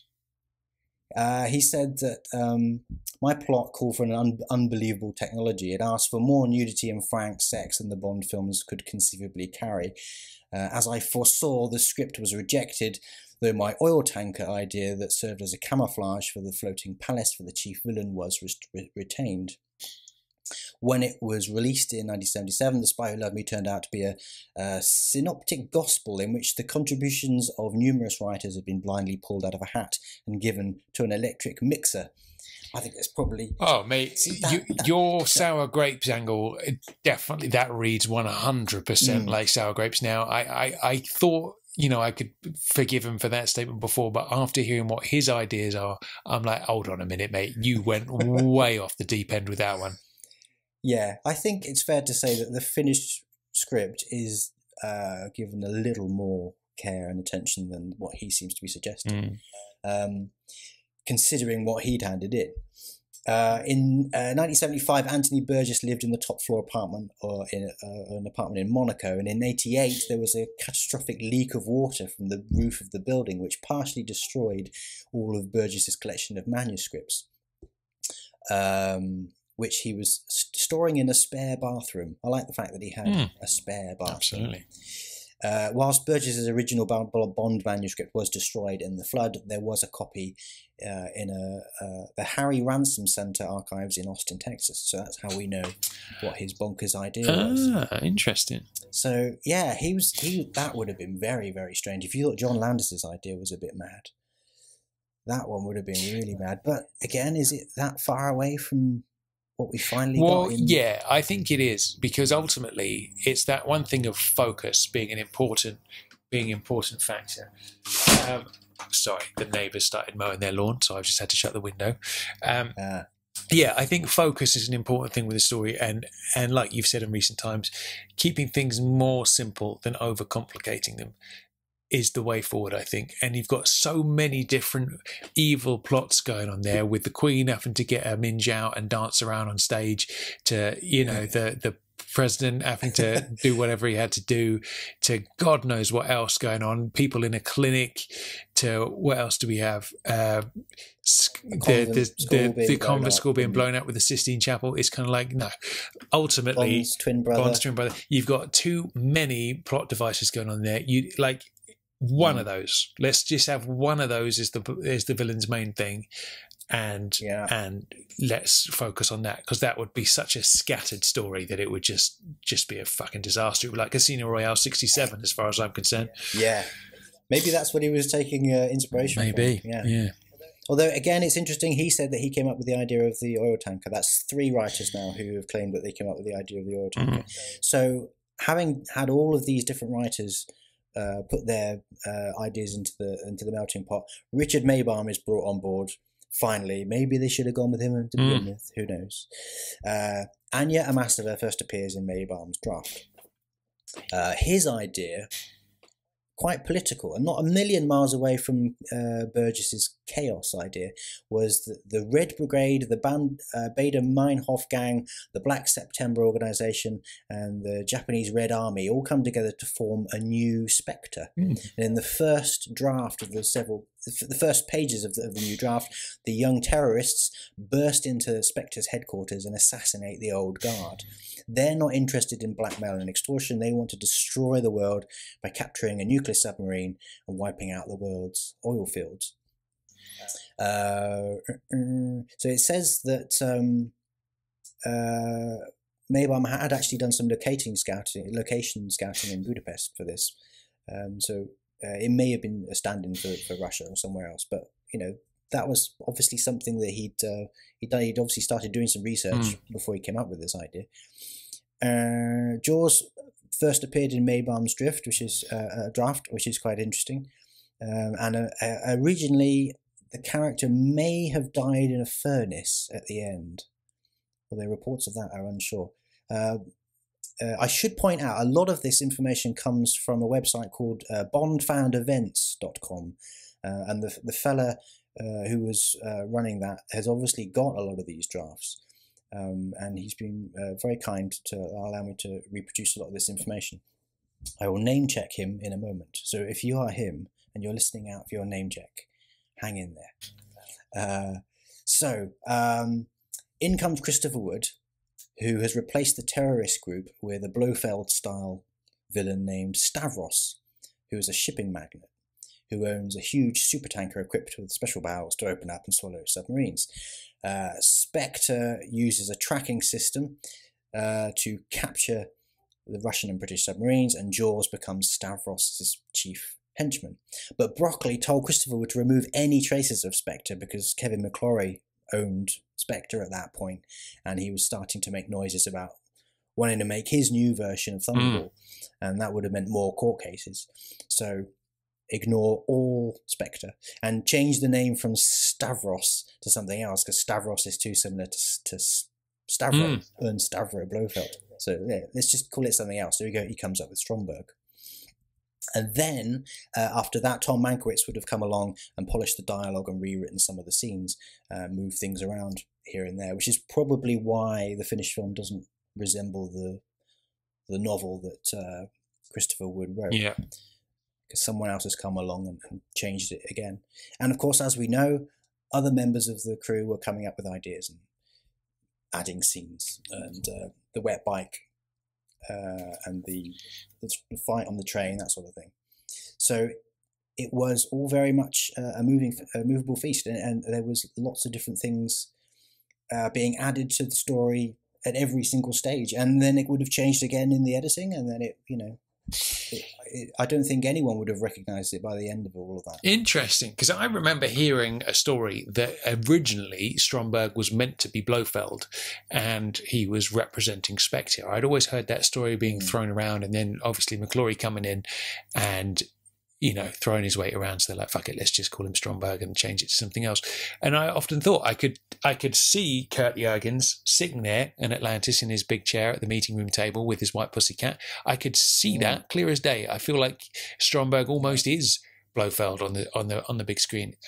But according to all these story changes, okay, there was a Spectre link in there somewhere with that kind of changing of the old guard kind of thing with the new Spectre, but according to this, that wasn't the actual case, and Stromberg was going to be a different guy from Blofeld completely from day one. Absolutely. So all of that information has come from bondfanevents.com, and the fella that runs that website is a very useful, very helpful chap by the name of Matt Sherman. So thank you, Matt, for that. Thank you, Matt. He runs Bond events in America, so presumably screenings and signings and tours and that sort of thing. But have a look at bondfanevents.com and see what he's up to. Absolutely. Good stuff. Cool. So that pretty much wraps it up, doesn't it, Dan? That's kind of that's the Spy Who Loved Me story. We've gone through the whole novelization. We've looked at the making period of the film, the germination of the script, all the different ways that led to the final product, and there we have it. So how do you feel, man? Do you now we've gone through all that, are you going to plan to sit down and watch The Spy Who Loved Me again soon and look at it with a fresh pair of eyes, or what are you going to do? I haven't seen it for quite some time, so I should. Yeah, it's one of those films that I know so well. I don't know if I need to, but now that we've reread this, I think these scenes will be going around in my head as I'm watching it. And we'll be looking out for little nuggets of where it could have gone. Yeah, absolutely. Like you, when was the last time you saw it? I watched it reasonably recently. I remember. So do you remember after Sir Roger left us, God bless him, they had a day where they replayed the Roger Moore Bonds in the cinema. And I was in Thailand at the time, and they obviously weren't screening them over there. So I thought, you know what, I'm gonna sit down and I'm gonna watch Roger's favourite Bond film of his in tribute to him. So I watched it on that day, whenever that was, sometime last year. That was the last time I watched it. That was, I think the last time I saw it was at a screening in the Curzon Cinema in Clevedon in Somerset, which had Caroline Munro in attendance, and it was a 4K screening. So that very nice. 2010, something like that. Oh, wow. So that was the last time I saw it. Last time I saw it was in the cinema. Yeah, very nice. Cool stuff. So I think ultimately the JBR family have spoken, and there have been many, many requests for us to do Moonraker. So I am reasonably certain that we will get around to that at some point. But obviously, I look forward to hearing it with whoever you get on board to record it. Well, yes, but I think Chris will do a fantastic job. It will obviously be Mr. Dangale, if I can pull your arm long enough to get you to do it. But obviously it takes a bloody long time to record all the audiobook segments, so we'll maybe we'll fire it out next year or something, or if Chris wants to go on another internetless adventure, we can fill in the gaps there or something, but I'm sure we'll get around to it at some point. But until then, you have this glorious version of The Spy Who Loved Me to tickle your taste buds with. Absolutely. Yeah, it is still available for a very cheap price, secondhand on eBay. Keep seeing it. You can get it for about £2. If you've not heard what we've just been recording and you'd rather sit down and read it, it's definitely worth owning. It's every inch an official James Bond novel. And if you collect all the books, you have to have it. It's so similar to Fleming in style. It fits in with the timeline perfectly. It deserves to be on every literary Bond fan's shelf. As outrageous and unfleminginian as the hodgepodge of a movie is, according to Anthony Burgess, the novelization is actually a bloody good stab and a really good Fleming style book of a bonkers plot, but it does work. Absolutely, indeed it does.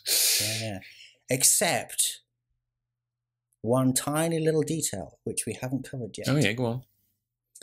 Who would you say was the most successful Bond villain?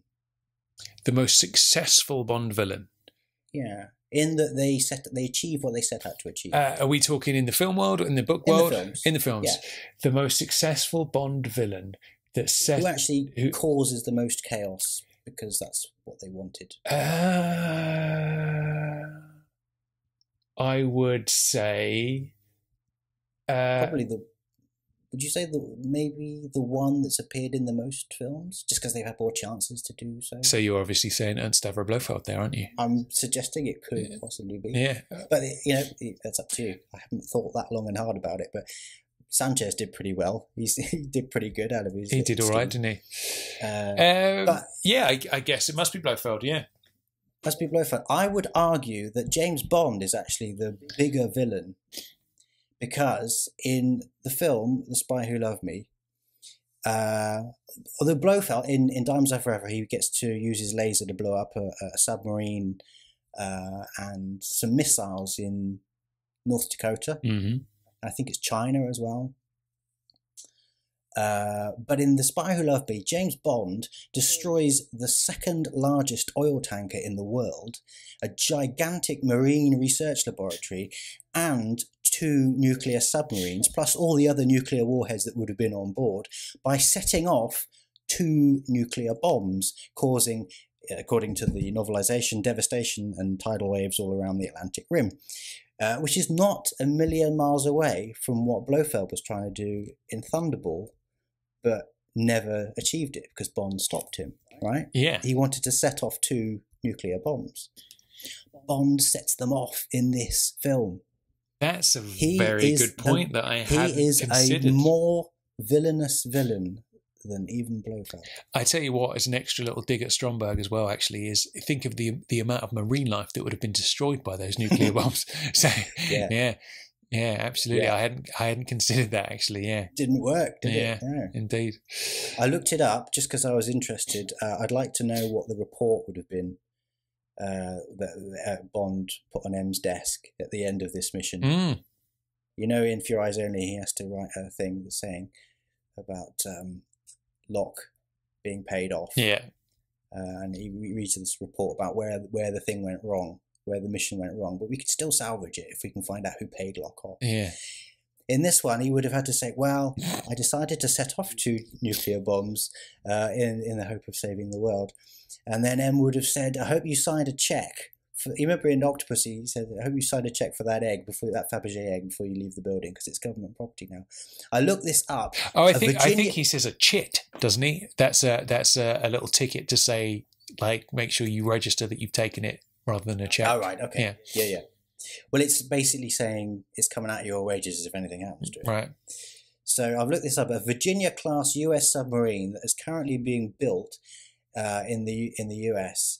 is somewhere between $500 million and $2.5 billion each. The nuclear warheads inside are $200 million each, and the cruise missiles that the warheads are attached to are $1 million each. So that is about $3 billion worth of damage twice over that Bond has set off, plus however much the Leopardus cost. So, yeah, do you think that would have come out of his pension? I think he's going to spend quite a long time paying that one off, isn't he? Bless his heart. But then I guess ultimately, you know, the damage, the financial impact on them landing on New York and Moscow would have been far in excess of $3 billion, wouldn't it? So, yeah, I guess it's the, you know, and he had to make the decision very quickly in under high pressure. So, yeah interesting. Yeah. But it could have been worse. Maybe there's an alternate dimension Bond novel there where Bond is the villain in that case. Yeah. Yeah. He gets a cat after this and settles down in a volcano. Shaves his head. Yeah. But May is still serving him tea in a volcano. Absolutely. Yeah. God bless her. Righty ho then. So that is the Spy Who Loved Me put to bed. Now. A little birdie tells me that Special Agent Chris Wright will be returning from the field, I should say, very soon. So our next... From the cold field. Indeed. So our next episode is going to be 3 weeks from now, on the 1st of June, which will hail the return of Special Agent Chris Wright. And yeah, keep an eye on the social medias, because we're going to announce a couple of things that will remain a secret for the moment, but keep your eye on the JBR social medias. If you don't follow us yet, make sure you get involved in that. Get on the old Facebooks and the Twitters and all the rest of it, and the Instagrams, and we will fill you in on that. But yes, so no JBR for the next 3 weeks, but then JBR will return strong and deep on June the 1st with some cool stuff. So I hope you look forward to that one, because we certainly will be.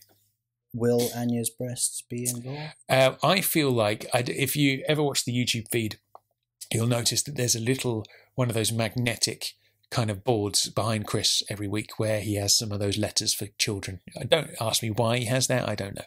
But sometimes he'll spell it into certain words and things like that, and it's just over his shoulder. So I feel like after we've discovered how prominent Anya's breasts have been in this story, that maybe I should have a little Anya's boobie poster behind my shoulder for the YouTube viewers. But then maybe that'll kill the iTunes listenership because everybody will be watching on YouTube instead. So I don't know. Well, that remains to be seen. You'll find out on June 1st, basically. Just get a tattoo. Or that. Yeah, absolutely. Yeah, that's nice. Cool stuff. Well, Dan, I would like to thank you profusely for joining me and keeping the JBR family entertained while Chris has been away in your usual magnetic style. It's been a pleasure. It's been an absolute pleasure to have you. So, yes, good stuff. I hope everybody enjoyed our readings, our book club of Spy Love Me. I'm sure we'll be back with the Moonraker Book Club sometime, probably next year or something, or at some point whenever we deem it appropriate. We'll dig into that. But until then, do you know next year would actually be the 40th anniversary of Moonraker? It would. Well spotted. So maybe that would be the time to do it if we're not too busy doing things, because there are other anniversaries next year as well, namely On Her Majesty's Secret Service and a new Bond film itself. So maybe we'll be busy, but we'll see. We'll see. I'm sure we'll get around to it at some point. But until then, JBR will return. I've been Tom Sears. Yes, and I have been Dan Gale. Absolutely, and we will see you very, very soon. We'll see you on June 1st. Take it easy. Bye bye.